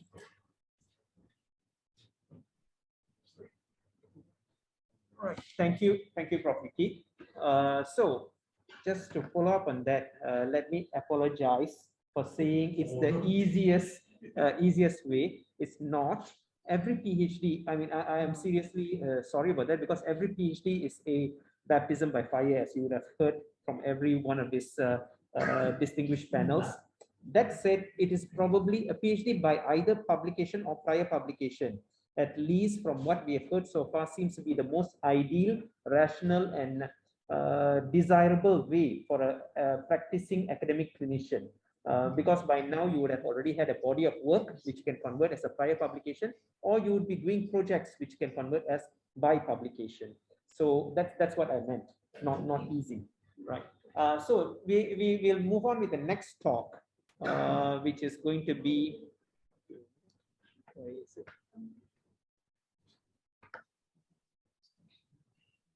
So the next speaker is Professor Shankar Kupasamy, the consultant urologist and head of urology, who is actually going to talk to us about doing a conventional PhD.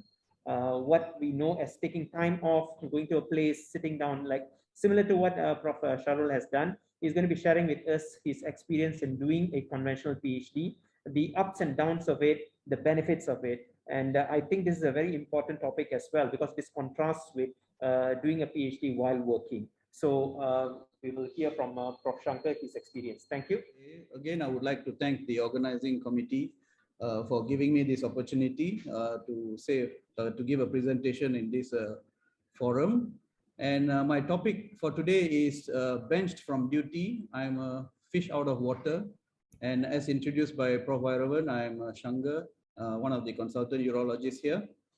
And why I chose this topic is absolutely true in my case, So I was like using an analogy from the football, So I was like Mo Salah, just passed my urology exams, and doing. I hope my bosses thought that I was doing quite well at that time, and I was stopped from doing clinical work. So I was benched, and I was sent to the bench actually in the lab, where I had to venture into a very new area, really out of my comfort zone, just like how the fish jumped out of the water actually. So I was initially in a quite choked state as well. So that's why I chose this topic. And with my presentation today in this forum, I hope and I aspire to inspire some of you to hopefully an opportunity to do a PhD. Okay, sorry about the echo. And I hope to inspire some juniors who would be be able to take up a program of a PhD. And but I must have a disclaimer here that my presentation may or may not be an ideal one to get inspired from. Okay, so why? Because as the title suggested earlier, I had lots of struggle in my journey. Right. So what I'm going to talk about in my presentation to our listeners today is some parts of my journey. Of course, it was a long one, but some important areas I would like to highlight, the challenges that I went through, and some of you may get inspired from what I'm going to say, but some of you may also get some pointers of what things that you can do, and you may need to modify to suit your individual needs actually. Okay, so I hope to do that in my presentation. Now, I was a clinician. As a clinician, this was before joining the PhD program. Okay, so I was quite early in my career, I think. Not like Prof. Wiki, he was a researcher, already full prof when he started doing his PhD, and also I was just a senior lecturer. All right, just finished, as I said, my urology exams. Trying to become a consultant in the future. So what I wanted to do that time was to go for a fellowship in urology. All right. So I was waiting for the opportunity, got an opportunity in Australia to go for a fellowship. And that moment, I realized that age is actually not a number. Okay, age is a factor in your life actually, for me. All right.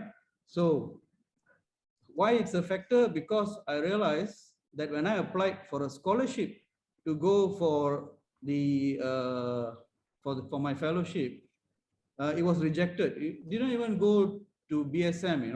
At the screening level, it was rejected because I just crossed 40 years old at that time.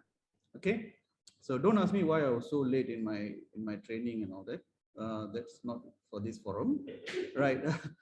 So I was actually rejected. My scholarship was rejected. Okay, why? Because there was a in the general order from JPA, you cannot apply for scholarship when you cross 40. I'm not sure whether it is still existing in the rules of JPA or not, but I couldn't get a scholarship, so there was no funding.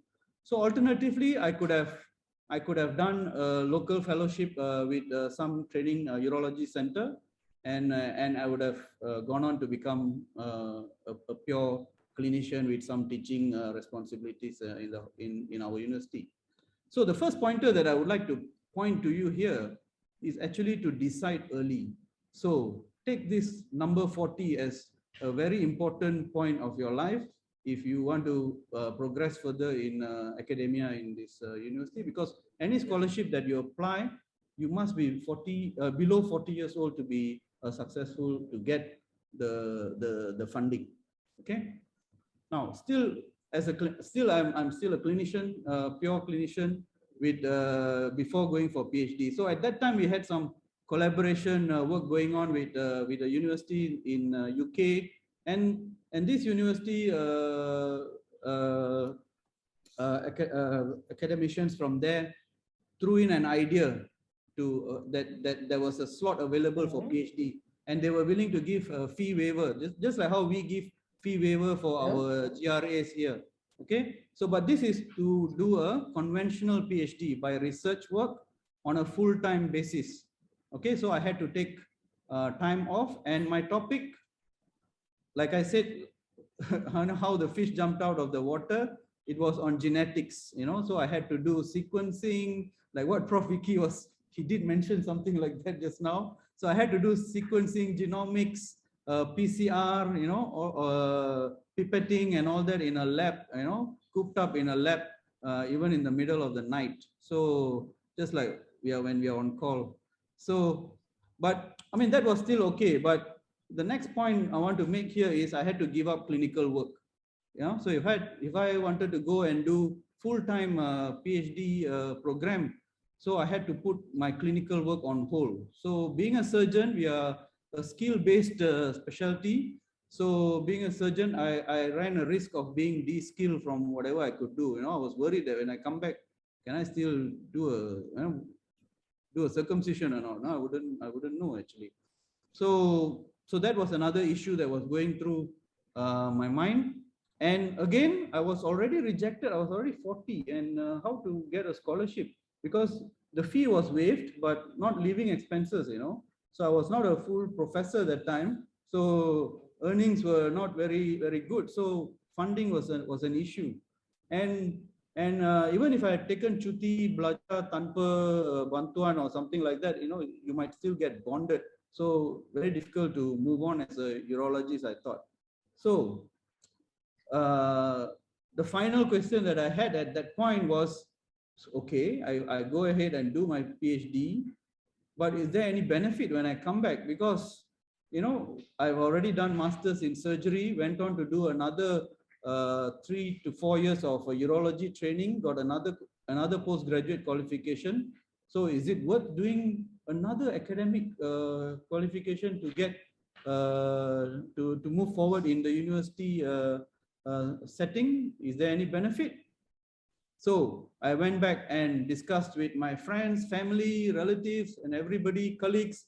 This is what unanimously they asked me: are you mad, bro?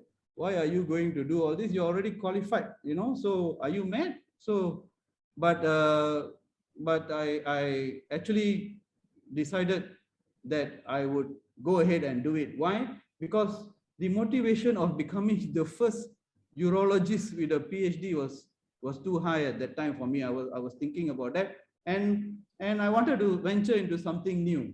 Okay, so that brings me to several pointers that I want to highlight in my talk here, which is the second pointer. So first of all, I had to decide whether can I do it, or can I sit in the lab and do all this pipetting and adjusting the temperature for the PCR machines, and all those intricacies were, can I do it? Can I do it? And then you have to write a million word thesis, for a research by dissertation, PhD by dissertation. So can I do it? Am I up for it? So at that time I thought, okay, no problem. I think I can do it. So I would advise whoever is going to go ahead and do a PhD to choose your topic well. You must be passionate about that topic, and also must be familiar. All right. So that is the first point that I would like to highlight. Coming to my third one, actually, this is the third one. The other question that I had, getting de-skilled.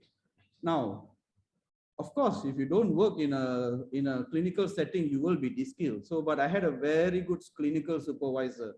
Okay, David Gillett. He actually got me a job. Actually, when you go as a student on a student visa, you can work 20 hours a week. So he got me a locum job to keep my clinical skills going. So I could do. So I used to do some locum activity in the day, and then work in the lab evening onwards, so something like that. It was quite busy actually. And then what about my scholarship? Again, I had fantastic people, my department, my bosses in my department kept writing appeal letter after appeal letter to BSM and managed to get me funding to go to UK to do my scholarship. So extreme gratitude to my department actually. So fantastic. Then comes the benefit part. Is there a benefit? At that time, I just didn't give a damn. I thought, okay, I've got all this sorted. The other 3 points, I thought, let me go and try. Okay, so I just went ahead. I didn't bother about the benefit at that time. I thought, let's keep it for later. So I went there as a student, and once in, we being surgeons, most of the surgeons in the audience would agree that we will just learn and manage and work hard and get it all sorted. Okay, so that's our attitude. So, but the fact remains, so you will come across many candidates that take extended time to finish their project, and many will drop out actually. So that will really demoralize. It actually demoralized me because I was very new, and there were endless research meetings. When you're doing full-time PhD, there'll be endless research meetings which you have to attend. You cannot say, oh, I'm operating, I cannot attend this, that's our usual excuse. We always say, hey, I'm operating, I'm stuck here, I'm stuck there, I cannot attend. But in that kind of situation, you have to attend. Then you have to go to the for sample collection to the hospital, where mine was genetics with working with blood samples. So I had to go, being quite a senior doctor at that time, going and trying to collect samples were a bit felt a bit difficult in the beginning, but I learned and just got on with it. And of course, long lab hours, experiments, failing and all that. So quite demoralizing in the first year. I must say, I will admit it was very tough, but I had again fantastic supervisory team there, and all the postdocs, extreme gratitude to all of them. They just taught me everything I need to know to actually become better. And so much so in the second year, I was given student to supervise. Actually, I was given a master student to supervise. So that was really a proud moment for me, because being new and giving a student to supervise was fantastic in some genetic work. All right. So, and finally, of course, the analyzing of the multiple data sets and writing it all up is the most difficult part. So it's not moving now, actually. Okay.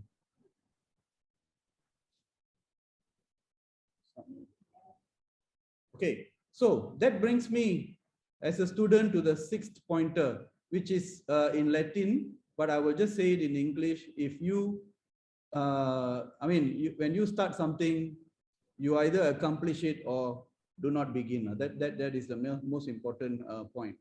And finally, I graduated.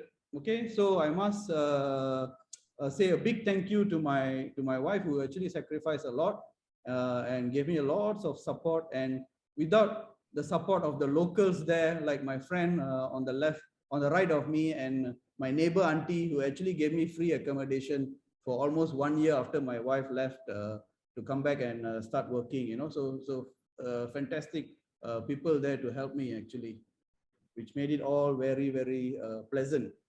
Okay, so then I came back. Now I can call myself a clinician and also a scientist, whether a good scientist or not, I'm not sure. So now when I came back, I tried to address the one thing that I was always disturbing me, whether I will benefit from doing this PhD and get promoted to AP that time. Whether I was a senior lecturer, so whether I'll be promoted to AP.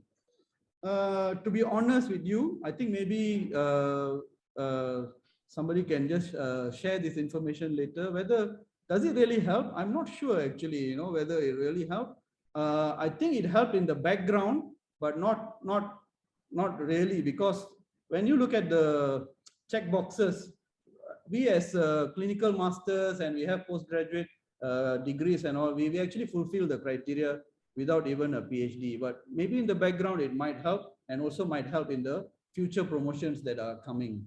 Okay, so why go through the whole thing?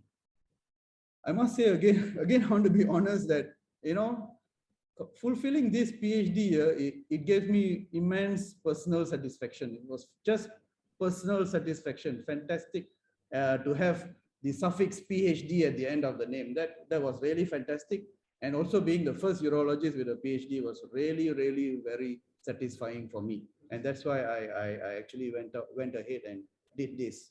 And after I came back, I had my proud moments. I would like to share this. So my proud moment is being able to supervise other PhD students, who come, they come look for you. Some colleagues from the basic science divisions of our faculty, they will come and look for you. Hey, would you like to supervise somebody? But they actually want your clinical input. Most of them want your clinical input because you're a clinician. But in our case, we can actually bridge the gap. We can wear double hats, and we can actually be able to give a lot of input with regards to the basic sciences as well. Okay, so we understand their lingo, and then you may also be invited to actually to become PhD thesis examiner. So these are all very, very proud moments for me personally. I hope those who take up PhD will also get this fantastic experience. It was tough in the beginning, but it all was very sweet at the end, right? So all just to this is my last slide probably, yeah. Okay, so all these are tips, that may stimulate and also become an inspiration for some of you to embark into a PhD program. But remember, you have to choose wisely. It can be choosing your supervisor, research topic, either going overseas or doing it locally, so it all must suit you as an individual. Okay, so if you want to, if you don't want to leave your clinical practice, you can do your PhD locally, even on a part-time basis. So if you think that this has given you a spark, please go ahead and write your own narrative, okay, and the rest will follow. Okay, thank you very much.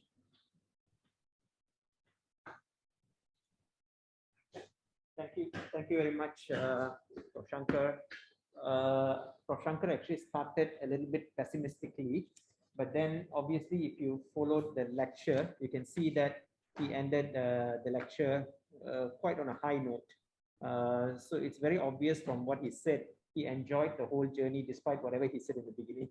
So thank you very much, Prof. Shankar. I think we're going to move on to the next talk.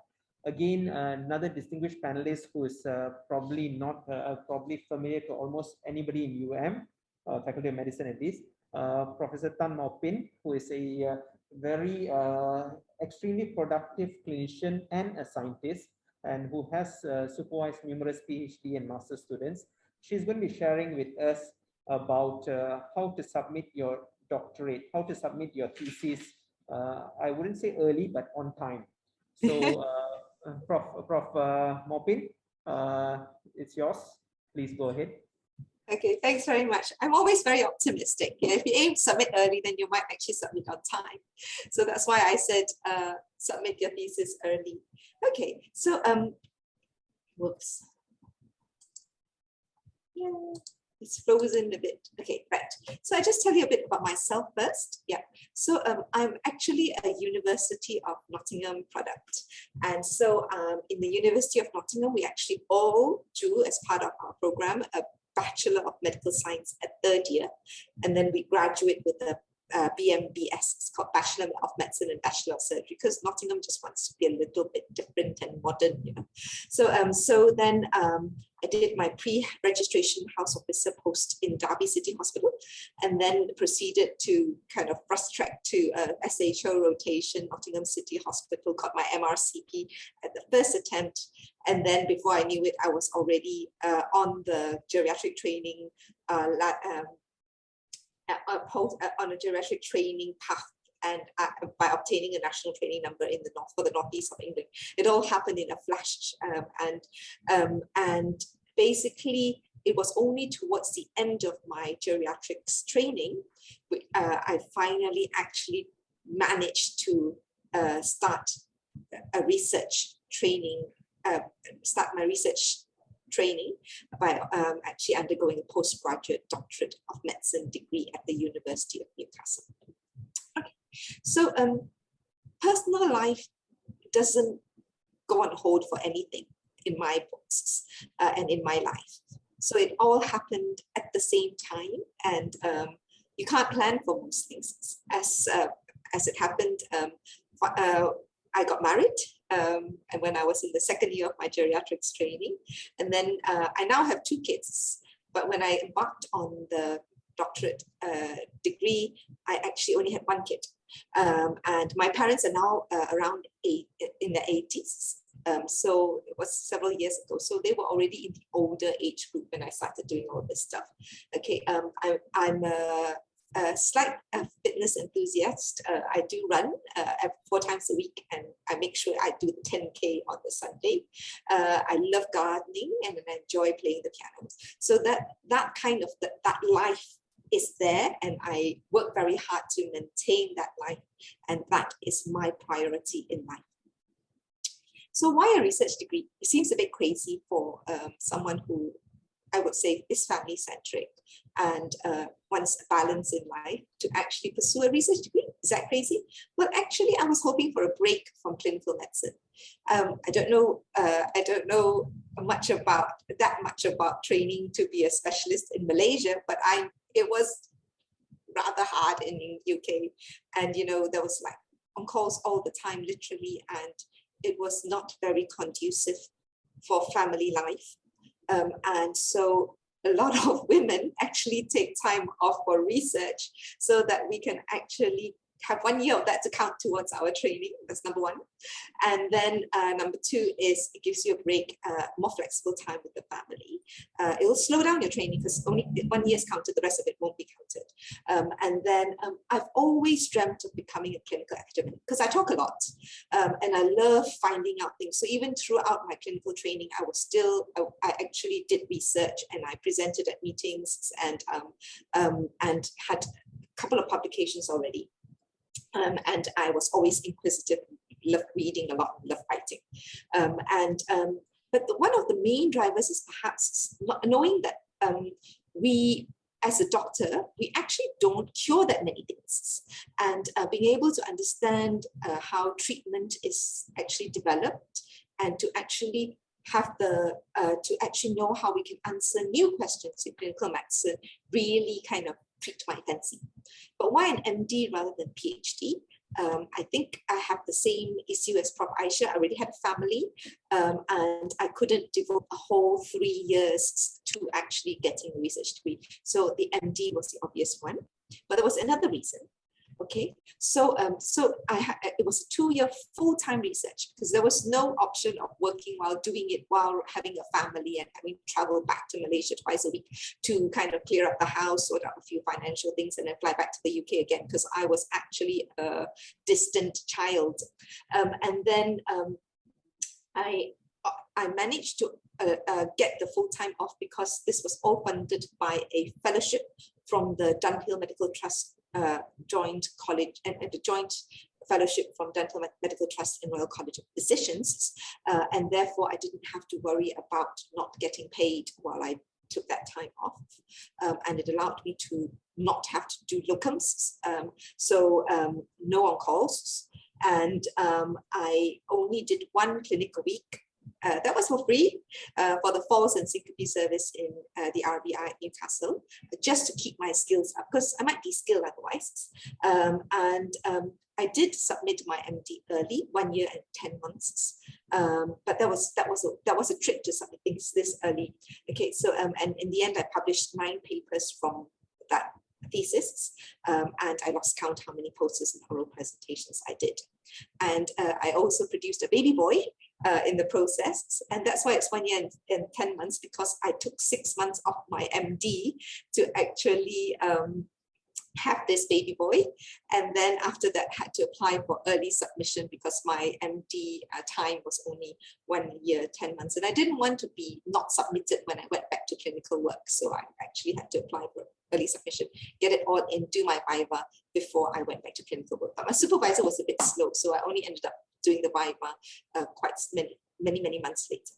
Okay, so life happens, and just before I embarked on this MD journey, and this is one of the real drivers to taking time off clinical work, I actually had a ruptured ectopic pregnancy. It was rather serious, and it wasn't easy to manage because my parents were here, my in-laws were here, and I was just, it's me and my husband, and of course very, very good supportive friends around us in Newcastle. My sister was in the same country but the other side of the country, and then just to add like insult to injury, when I had nearly recovered from this, the ladder broke. I was on the top of the ladder trimming my tree at the back of my garden. The ladder broke, and I had a burst fracture of the left radial head. It was so badly fractured that the surgeon said to me, the orthopedic surgeon said to me that he can't fix it. So he said to me, oh, we'll see what happens, and let family, let kind of your natural healing deal with this. So yeah, I mean, I have to say, yeah, gardening kind of leave really did help, and I can do everything I want to do with my left arm now. Sometimes opening bottles is a little bit hard, but apart from that, it's okay. Okay, right, and then I had a 2-year-old daughter. No parental support, and my husband was still just finishing off his palliative care training, and so he worked more than full-time as a doctor. So life does happen. So that makes it rather challenging trying to also juggle everything. So one of my philosophies in life is get your priorities right. Put the biggest stones in first. So for me, it was every year sorting out the holidays to come back and sort out parents. And then next thing is to make sure that, I coordinate all the childcare, children's children, and only then does the research fit in. And research is good because it's flexible. I had control of my time. Okay, so I always had to be one step ahead at home. So they all had weekly and daily routines, yeah, meal plans, weekly shops, yeah. So everything is bought at the weekend. It never runs out until the following shop. And I read manuals. I had manuals for my babies. I had manuals for everything, so I'm ready. Yeah, I always booked holidays, and I always have one work-free day every week. Okay, and then 2 steps ahead at work. So when you start a thesis, when you start your PhD, your master, your doctorate, you read all the manuals that the university gives to you, so that you'll know there will be no unexpected assessments. There will be no unexpected kind of surprises. You know what you need to achieve. Okay, I went to the office, not because I like working in the office, and most people know that I don't sit down very much, basically to meet people. Had lunch with other postgraduates and researchers, ask questions relentlessly. Being registered with the university allows you to attend a lot of courses. Some of them are paid, some of them are unpaid, and attend as many of those as you can. Arrive early, speak to other people in the course, get to know them, and then ask the lecturers questions at the end as well. And then always present at your postgraduate conferences in your own university, and use the library and all its services, and make sure you know your librarian very well, because they can actually do things for you. And set deadlines, set them at a micro level, so that you're not just saying, oh, I must finish my thesis at this time. You might say, by this Friday, I'm going to do 2 sections of my introduction, or I'm going to do 1 section of my methods, that sort of thing, so that they're achievable goals, and set kind of long timelines, so that if you know that you have to produce a progress report, you leave 1 month before the progress report is due to start writing it. If you're doing your data analysis, leave at least 3 months, and to write the thesis another 3 months. And make sure you meet the deadline. So, I would stay up late and everything just to make sure the deadline is met. Okay, and share everything at every opportunity, and talk to other postgraduates. Submit to as many abstracts as you can afford to, because you have to pay for some of these meetings. Get yourself sponsored as much as possible, and always stand by your poster so that people come and talk to you, and then attend the presentations of other researchers and ask them questions again, and then make appointments to meet people for coffee, for lunch, for dinner, and then also by the time I was doing my MD, we actually had online forums, and it was my lifeline, because we couldn't get much statistical support in Newcastle. It was Kata Baru, the statistician support wasn't very strong. But I could go on this forum on doctors.net.uk, and there's this statistician in Cambridge who actually loved answering people's questions for, I don't know what's his incentive. So I could just kind of ask questions, and then he would answer and tell me how to do the statistical analysis. Yeah. So work smart, recycle. Yeah, so don't, you don't just make one presentation slide and never use it again. Yeah, keep building on it. And if thesis reports eventually become theses, your introduction, multiple review papers, and if you write one paper that appears too big and you split it into two, and you split it, you take bits out, those bits that you take out becomes the next paper. And there's this law of diminishing returns. If you sit at the desk and you're not doing anything, don't sit at the desks. Yeah, go and do something else. And for me, sometimes it's doing the washing, clean the house, trim the bush. This time we have a very strong ladder, so it didn't break. And then find and build inspiration. And then we went on long walks. I went on long walks, very inspiring. And going to conferences let you travel. So, and the most inspiring places are the British Railway. I always sit in the train and ride, on the way to conferences. And then Newcastle gives you 2 hours down and 2 hours back up. So that's 4 hours of writing time. And then also now I write papers at, in front of the bird's nest. That was really good in Beijing. And then the Prague Castle, Brandenburg Gate, those sort of things. Really amazingly inspiring. Because it's about inspiration, not just about perspiration. You work smart. So finally, final tips, be very helpful to everyone. Offer them to help them to do the data collection so that you can get to have a look at the data collection sheets and see that look at bits that you can actually copy and improve it. Be generous. Always be very grateful for everything everybody does for you. If you're a baker, bake and give them things. Chocolates always go a very long way, and always thank people for everything that they do. Okay. So thank you very much, and thank you for the opportunity to share. Maupin, thank you very much. Not only did you talk to us about how to finish the PhD on time, you also finished your talk on time, or maybe before your time was up.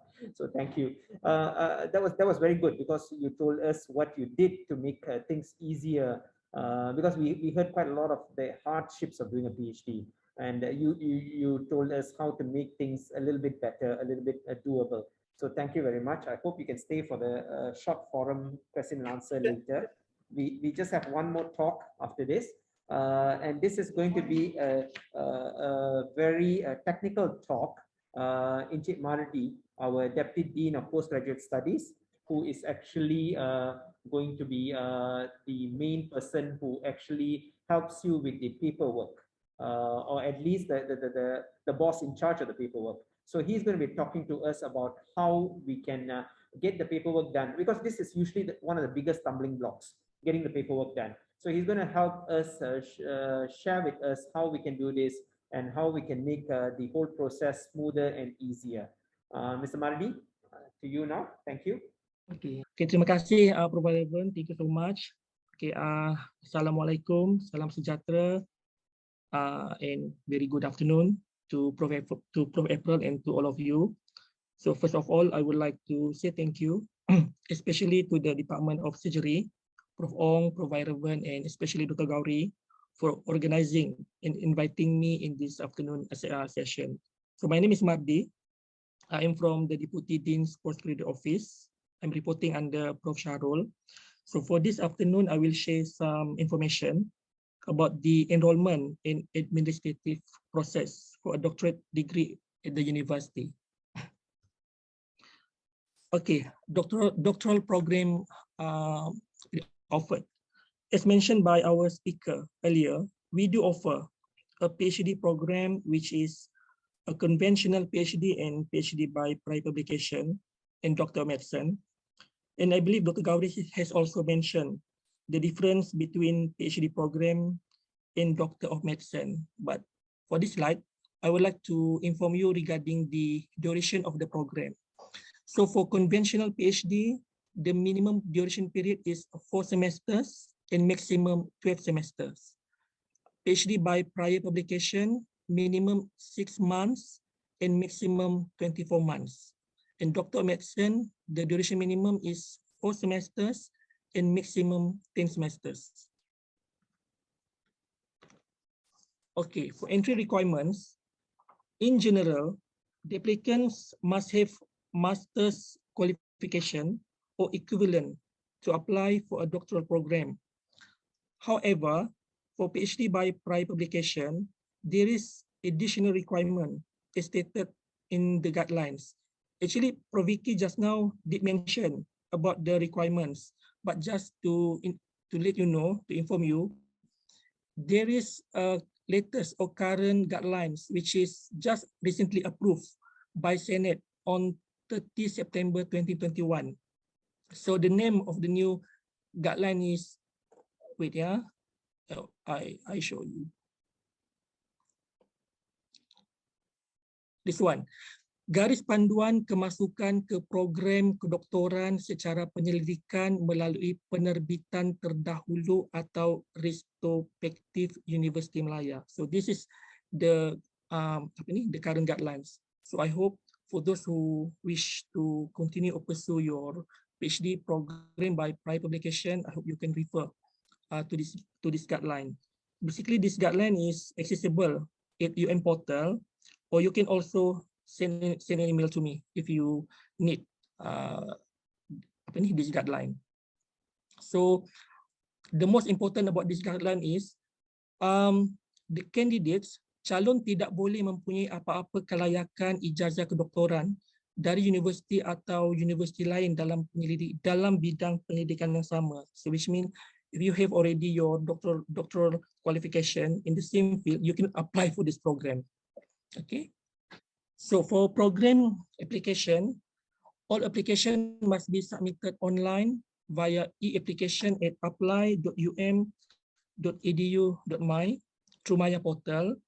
So basically, academic session consists semester 1 and semester 2. Semester 1 start in October until February, and semester 2 start in March until September. Application period for semester 1 intake is from January to June, and for semester 2 intake is from July to December. So currently, application is open for semester 2 21-22, which means for March intake next year. So this is the portal. So for those who have not created the account, you need to create your account first before you can start apply. Okay. So enrollment and registration. This is basically after you have successfully registered as a student. So registration needs to be done online via Maya portal. So maya.um.edu.my. The candidates are required to register, which means to renew your registration in every semester. Registration and payment of fees shall be done within the stipulated period. Normally, the registration and payment need to be done before the beginning of the new semester. And also, candidates are required to submit their progress report each semester in the Maya portal. So this is just a gentle reminder, any candidate who fails to register continuously for a duration of 2 semesters, their candidature will be terminated. Okay, this is a candidature requirement. This is actually applicable to the requirement for A, B, C, D, and F. Actually, is applicable to PhD, conventional PhD and Doctor Medicine. So the first one is attend and pass research methodology course within first 2 semesters, and to present your research proposal and proposal defense within the first 2 semesters. Present research progress at candidature defense no later than 5th semester, and present research progress at thesis seminar before submission of thesis for examination. Show proof of acceptance for publication of at least 2 articles in journal indexed by WOS prior to graduation, and fulfill the Bahasa Malaysia requirements. But for PhD by prior publication, the requirements for candidature requirements is only to present the thesis seminar and fulfill the Bahasa Malaysia requirement. Okay. As you know, or I don't know if you aware or not about there is exemption of fees for academic staff. Basically, our academic staff is you are entitled and can apply for fees exemption. Application for fees exemption must be submitted in every semester to Bahagian Perkhidmatan Insan Jabatan Pendaftar. So basically, person in charge is Encik Muhammad alias bin Omar. His email address is abli@um.edu.my. So for first-time application, what you need to fill up and submit is borang first-time application and permohonan kebenaran mengikut program pengajian. This is first application, but for continuous semester, you need to submit the form for new semester application and also permohonan kebenaran mengikut program pengajian. So for syarat permohonan for exemption of fees, okay, I show you. This is the form. Okay. This is syarat kelayakan for pengecualian yuran pengajian staf akademik UM. Okay, syarat kelayakan staf akademik UM telah berkhidmat sekurang-kurangnya 3 tahun di Universiti Malaya. So sorry Encik Madi, we can't see the form. Oh, tak nampak Ya, sebab you tengah share slide kan? Tak nampak You kena unshare slide lepas tu tunjuk form. Sekejap. Oh, sebab saya link, kejap. Do I need to kejap, kalau yang ni boleh tak? Encik Mar, we can only see your slides. We cannot see when you click on the form, tak nampak form tu. Tak nampak But we can see your slides lah. Kalau ni nampak tak? Sekarang boleh. Sekarang boleh. Okay, I'm so sorry. Okay, this is syarat kelayakan for pengecualian yuran pengajian staf akademik UM. Okay, the syarat pertama is telah berkhidmat sekurang-kurangnya 3 tahun. Okay, memperolehi markah penilaian prestasi sekurang-kurangnya 85% ke atas bagi tahun penilaian sebelum membuat permohonan. Belum pernah mendapat kemudahan cuti belajar pada peringkat pengajian berkenaan. Maksudnya kalau untuk doctorate program dia tak pernah dapatlah kemudahan cuti belajar untuk peringkat kedoktoran, tak pernah. Seterusnya adalah disokong oleh ketua jabatan. So this is also open to all academic staff including warga negara dan bukan warga negara. Okay, but this kemudahan tidak merangkumi yuran graduasi, yuran serah tesis dan yuran peperiksaan. So staf dikendaki berurusan terus dengan bahagian kewangan untuk pengecualian yuran ni. So for syarat tambahan, staf dikendaki mengemukakan laporan pengajian setiap semester kepada pendaftar. So pihak universiti boleh menghentikan kemudahan pengecualian yuran ini untuk semester berikutnya jika gagal berbuat demikian. Sekiranya laporan pengajian tidak memuaskan, pihak universiti boleh menghentikan kemudahan pengecualian yuran pada semester berikutnya. Yang CGPA 3.0 ke atasnya, I don't think this is relevant. Kemudahan ini diberikan sekali sahaja bagi setiap peringkat pengajian sepanjang perkhidmatan dengan Universiti Malaya. And again, hanya diberikan kepada staf yang belum pernah mendapat kemudahan cuti belajar. Oh, okay. Taking part this, yeah. You got vaccine appointment? I just got a SMS. 28, 1 p.m. Please mute. Yours? Everyone else, please mute. Okay, we can go together. Okay. Can you please mute yourself if you're not speaking, please? Because we're hearing a lot of clinical conversations in the background. Okay. Thank you. I continue ya. Pihak universiti berhak menamatkan kemudahan pengecualian yuran kepada staf sekiranya staf berkenaan dikenakan tindakan tertib, melanggar peraturan universiti atau mencapai penilaian prestasi tahunan kurang daripada 75% dan had umur mendapat kemudahan ini adalah tidak melebihi 50 tahun.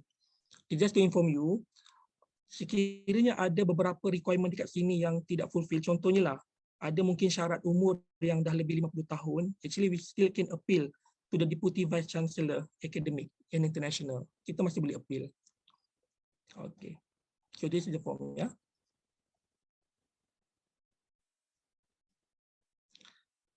Okay, this is just a gentle reminder. regarding the compliance with the university statute rules and regulation.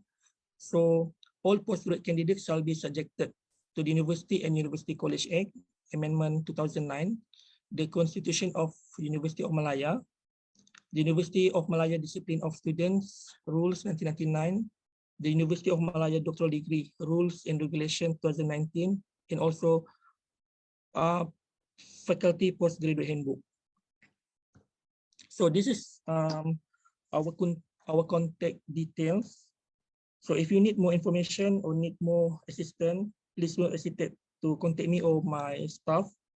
I think we will be very happy to assist you. So yeah, that's all from me. And thank you. Madi, thank you very much. That was very, very clear and a very important talk, because usually when people stumble, they stumble in paperwork. And I think it is very important that you have shared this with us. This will be available. We'll make it available in the website. And I'm not sure, Mr. Madi, yang slides ni kita nak share sekali ke? Boleh, kalau perlu boleh. Because your slides are very informative and may be very useful for people who want to refer to bila nak apply, especially the cuti, what do you call, bila nak apply, as well as the forms to apply, the Maya portal. Because masa saya nak buat, my own experience, I had to look for it myself and I didn't know where to look for it. So this, your presentation is very, very helpful. Similarly, yang untuk application for the cuti belajar and the beasiswa. The fees, covering the fees. I think that's a very important slide. So thank you very much for sharing with us. Encik Mardi has always been very helpful for anybody who needs help. So I think you can reach out to him directly kalau perlu, and as well as his staff, Puan Amira, right? Yeah. So thank you very much. I think that was all the talks we have. We're going to have a very short question and answer session with some of the panelists, as well as we've got one other panelist here, Prof. Azlina, who is actually a geneticist and from the Department of Molecular Medicine, biomedical, yes, and who is actually somebody who is very familiar with all these rules and regulations. So we're going to have a very short Q&A session with them. And if you do have any questions, please do either put it in your chat box and we will ask them, or alternatively, you can raise your arms and ask the question. Can I have the panelists sitting here? You can sit opposite. So we have a few questions for our panelists. I think we've got Prof. Azlina here as well. And the question has always been, as a clinician, how do I find the time and how do I manage my time in doing a PhD? Let's say I want to do a basic science PhD. Do I actually have to take time off and come and learn in your lab and things like that before I can actually pursue it, or can I do it while working? That's the first question to Prof. Azlina. Okay. Can you hear me? So thank you for the question. I really enjoyed, actually, I have to say, I really enjoyed listening to the stories that everyone was sharing today, and it's really wonderful to get all the different perspectives. I think it's the first time I've definitely heard about their journeys. Coming back to the question, so clinicians who are interested in doing a PhD and spending some time in the lab, so I'm sure as Prof. Shaka would be able to comment that it will take a while to sort of learn those techniques and to perhaps understand and wrap your head around the science part of it for a while. But gradually, I think it'll be fine. You know, I mean, I think in science, with most science methods, there are sort of things that you can set running and then go off and do something else, and then you can come back to it, and you can also sort of, you know, arrange your timing around whatever other things that you have going on. Because we do have sabbatical time off. Yeah. And sabbatical time off is limited to either 5 months or 3 years or 9 months. Okay. So how do I optimize this sabbatical time? Should I use that time to do my proposal and initiate the project, or should I keep it for thesis writing? What, in your experience, what do you think would help me most? I would say Well, for me, writing always takes the longest. And perhaps during the sabbatical will be a good time for you to do the writing, but I mean, it really is on an individual basis.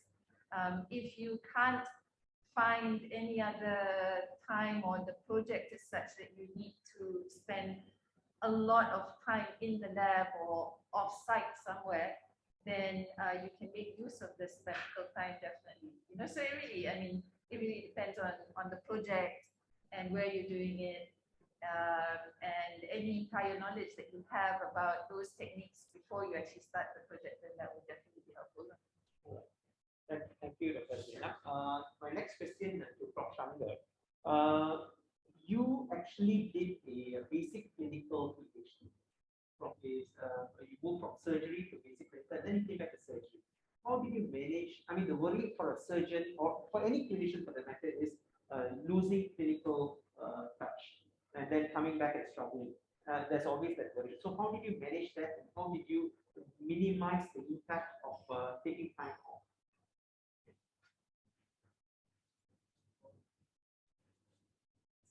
Yeah, that was actually a major impact in my career, I think, because I mean, you have trained to become a urologist, gone through your exams and all that, and then you're almost ready, need a bit of gazettement time, and that was the time it hit me that I was going to go for PhD, and then everything stalled. But like I said, I had a very good supervisor who allowed me to do clinical work, but that clinical work was focused in the area where he was. It was oncology.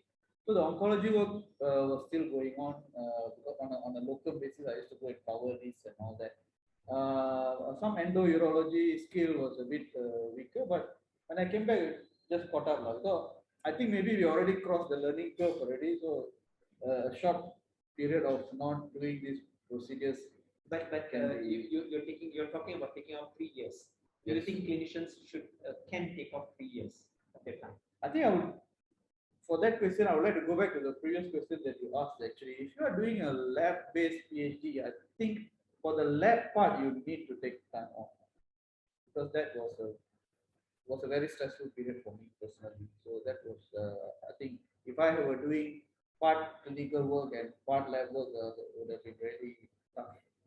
I think you need to allocate some time that you do the lab work. The writing part, I agree also, Prof. It is the most difficult thing. In fact, when you go for your Viva and you come back, and then they will come back with all those corrections that you need to do, and then you would have started working already at that time. Even to do the corrections and get it sent back while you are working is really tough. So I think individual, if you can cope and your clinical area where you work is not as bad and as stressful and as busy, maybe you can actually work. I mean, we are surgeons, so a bit tough to allocate time, but I think if you can take sabbaticals to do some lab work and then some research leave, combined with some research leave to do some writing, because you are allowed 1 month of research leave per year, I think, so you can still use that for writing and then use your sabbatical for lab work. I think, in my opinion, I think for lab work you need to spend a lot of time. Okay, thank you. Next question to you did your PhD by prior publications. What is the main difference between a PhD by prior publication as well as a PhD by publication? I know Chimadi's touched a little bit as well as you did as well, but I'm pretty sure it's a very important question everybody needs to understand. So you just clarify that a little bit for us. So prior publication is easier to understand. So you have published some papers, and the papers have got a general thread through it. They are interrelated to each other. So you string them together and write some explanations on how they string together and why you're doing it and what's the conclusion that you reach at the end of it. Because whatever research that you do, whether it is lab work or like prior publication, it's a series of things that you do, right? You prove a certain point and then you prove another point and you prove another point. Okay. The only difference is in a dissertation. A standard PhD, as I understand it, you do all your work and then You may do some presentation, you may do 1 or 2 publication, but the bulk of your writing is in your thesis itself. That's the bulk of your writing. In prior publication, you've actually, that entire work that you have come in the thesis, you've actually published them in small parts in your publication. So now you're just compiling it together and writing a prologue and an epilogue, or epilogue and a prologue and epilogue and conclusion. That's kind of what you're doing. In a PhD by publication, so it is similar to a basic PhD. The only difference is your dissertation, the write-up in your thesis is less emphasized. What you're doing is you're doing your research, and you're writing the papers, and you're publishing the papers, and you're writing a conclusion on the papers. So your methodology and all that, and your results are all in each individual paper. You get what I mean? So when you write a paper, that every paper has got its abstract, introduction, literature review, your methodology, your results, and your. So you're done for each individual paper, right? So you're just compiling it up. So one is prospective, the other one is retrospective.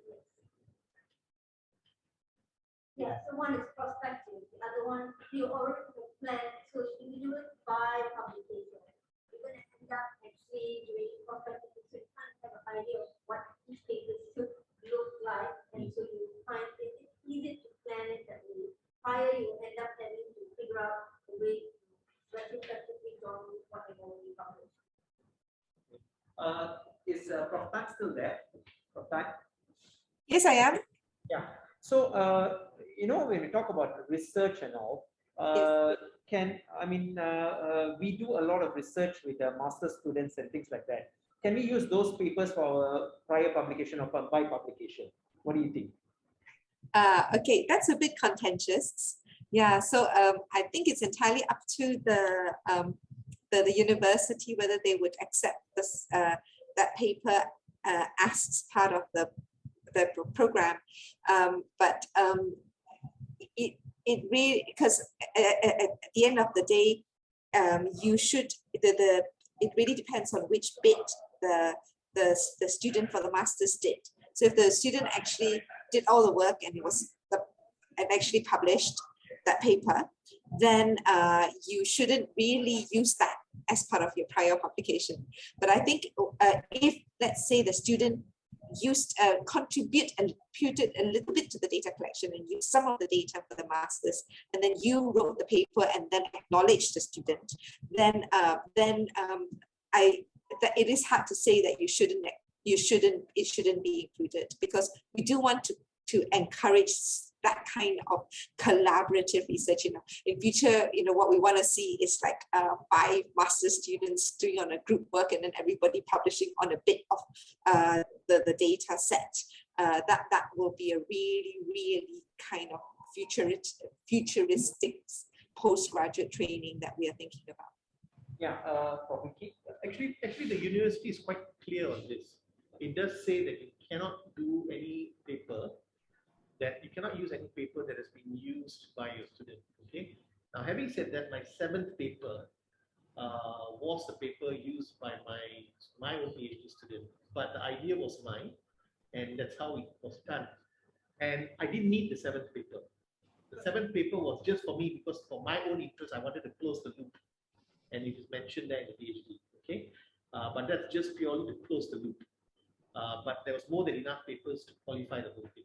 Right? But you should not use your students. However, if you have set up, let's say, a massive database and all that, and your research student has used just a part of the database, and you're using maybe an unrelated or just a little bit overlapping thing, you can. Were you the corresponding author for the 7th paper? I was a senior corresponding author. Okay, so then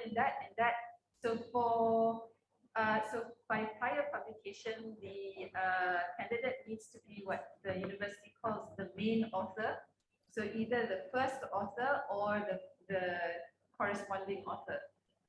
However, the papers, as you mentioned, cannot have already been used by another student. So if you are the corresponding author, and then there was a student who was the first author, but they have used it for their master's or their PhD, you can't use that one, right? So you do have to plan in a way, you do have to be careful. I mean, in terms of authorship generally, the candidates need to either be the first student author, so they need to be the first author or the first student author, and in the case of perhaps people who are more senior, then you can also be the corresponding author as well. So authorship is actually quite a thing that you do need to be careful about.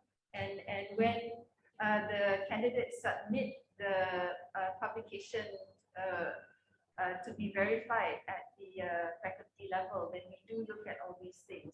So number one, whether or not the authorship criteria, first student author or first author, is fulfilled, and if it matches the project, so it must have some relevance to the proposed project. It has to be within the candidature period. One of the supervisors needs to be the corresponding author, and it also has to be in an WOS publication.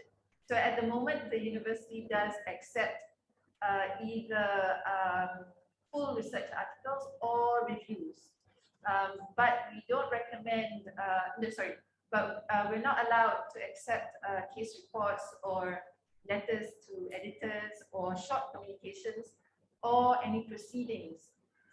So you do need to sort of be careful, because there have been some candidates who thought that they had fulfilled, but then we can't accept it. So you do need to know what is allowed and what we can't accept. Yeah, chapters you can include. Yeah. Yes, book chapters, yes. Yeah.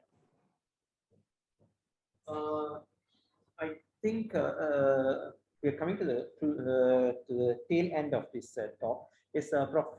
April still here? Yes, I am. Hi, Prof. Hi. So I want to finish this by asking you, how does the faculty plan to support the academics, I mean, to upskill themselves to contribute to the faculty, so that the faculty gets benefit as well as the individual academics? What does the faculty, how does the faculty plan to help us with this?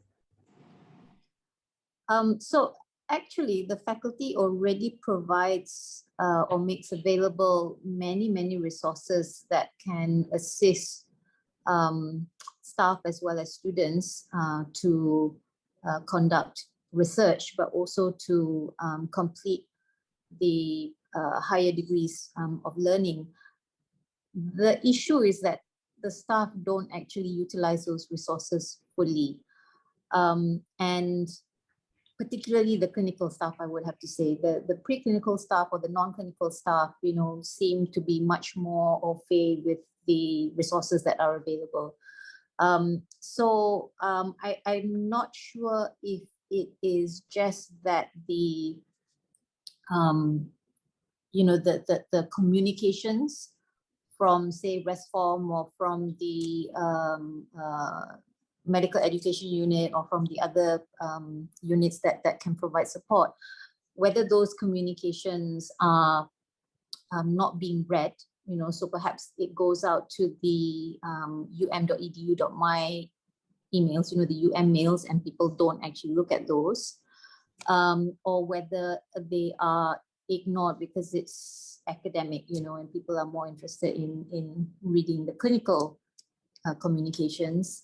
I am not sure, but we can actually conduct sessions like this, or actually conduct roadshows going out to the department, so that we can actually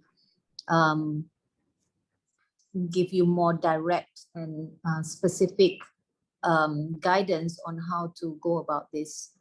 Okay, I have to really emphasize here, though, that just from all the discussions about what can and cannot be done, I think it's really important not to fixate too much on how many papers can I get, and is it my KPI, and what does the faculty get out of it.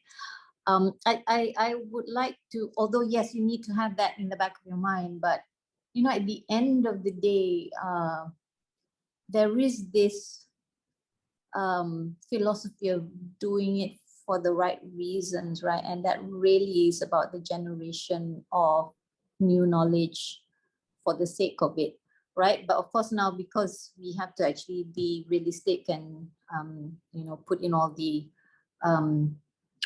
realities of having impactful research, that's why we sort of say you have to have these outputs, etc. But if you really purely do it to fulfill a particular KPI or a particular tick box, I don't think you will really fully experience that life-changing or transformational journey. That is what doing a PhD or an MD is all about. Okay, so much as it's important to know the process and the check boxes and all that sort of thing, it is important, but that should not be your prime motivator for doing this. For the younger academics here, I would say, even though yes, it's true that you maybe don't want to do this too early on because you might not have really reached a point where you have crystallized some thoughts as to what you want to do, right? But I would also say don't dismiss it completely, because you don't want to get to the point where you're in your late 40s, early 50s, and then you're sort of regretting not doing it because you may have missed the boat. So do think about it seriously, because it does take quite a bit of planning for you to be able to fit it into and around your clinical activities, plus all the other things that happen in life. Life happens, and that can actually derail you quite significantly. So start thinking about it early. Doesn't necessarily mean you'll do it right now, but start thinking about it now, so that you can actually plan. You can talk to people about how they did it. Talk to the administrators as well as to what are the things that you need to fulfill before getting into it. Okay. Yeah, thanks, Prof. April. There are a couple of questions from the audience. This one is directed to Mr. Encik Mardi. Can clinical UMMC staff apply for PhD under the university without having to transfer to UM? Encik Mardi, yeah. Yeah, so can UMMC staff apply for a PhD? Prof. Melvin actually can, but the fees, the fees exemption application need to be approved also by the PPUM first. Okay. So can they also claim for the fee, exclusion of the fee and things like that? Can. Same, can. Yeah. That's from PPUM, not from Faculty of Medicine. Yeah, I know, yes. So it is possible. I think this question was from Dr. Kichal. It is possible to do it. I actually co-supervise a couple of a staff, a matron, as well as our MLT, our radiographer, who's actually doing a PhD, and they are UMMC staff. But I think it's important though that you must remember that these are people who are staff under PPUM. So anyone can actually register with the university to do a PhD, right? Whether you're a private candidate or you belong to Faculty of Medicine or PPUM, you can register. But remember that your employer needs to actually release you to actually enter into this program of study. So there's that aspect of it. You need permission from your employer. Also, your employer is perfectly within their rights to require you to be bonded in some way, to want you to sign an agreement depending on how much time is taken away. So you see that parallel in the clinical master's programs, right? So you can have medical officers who are contract staff or who are permanent staff in the hospital, but they actually do have to sign a training contract when they go into the clinical master's program, right? So the short answer is yes, but the long answer is that there are a few things that need to be sorted out before you can actually embark on it. Yeah, so to summarize, the short answer is yes. Please do see your own regulations within your own institutions like PPUM. and then we can work on it. And you can always reach out to HMRD. I think is always willing to help to sort this out. There was another related question from Dr. Elston. He would like to ask about the bond. How many years with the university if you are applying to waive the PhD fee? I think HMRD, there's no bond, right? No bond. Yeah. So this is one of those advantages the university does provide, in that despite waiving the fees, you do not have any bonds, not for the PhD program. Is there any other questions from the audience?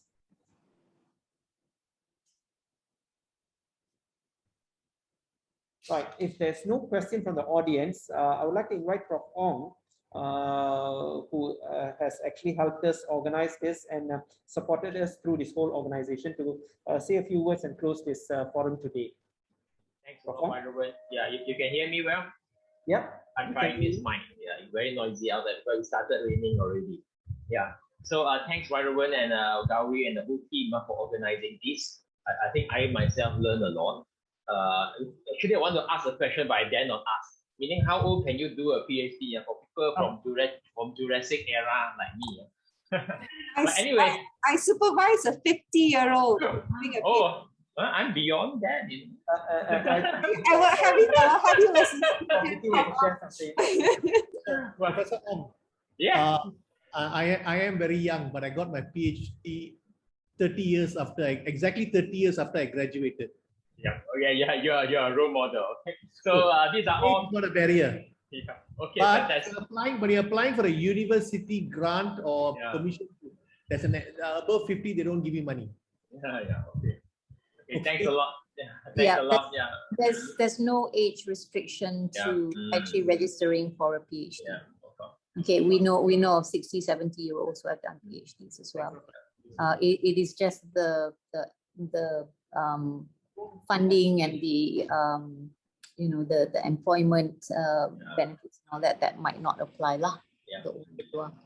So anyhow, yeah. So it's great to see that India every day surrounded by great people among the speakers that we have have the opportunity to listen to the lecture today.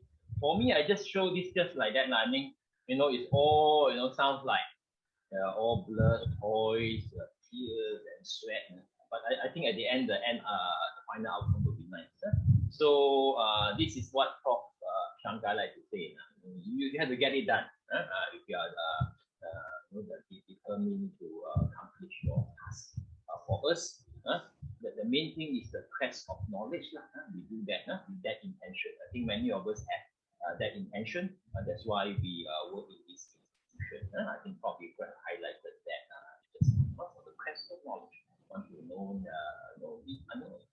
So with that, I will close the event. Thanks everybody for joining. I think there's a feedback form. I think later Gauri Vairavan will share with everyone for your feedback. Thank you very much. I hand it back to you. Thanks a lot. Right. Thank you, everyone. We're closing the session. Thank you, Prof. April, Maupin, and Jimaldi, everyone. Thanks for joining us. Bye.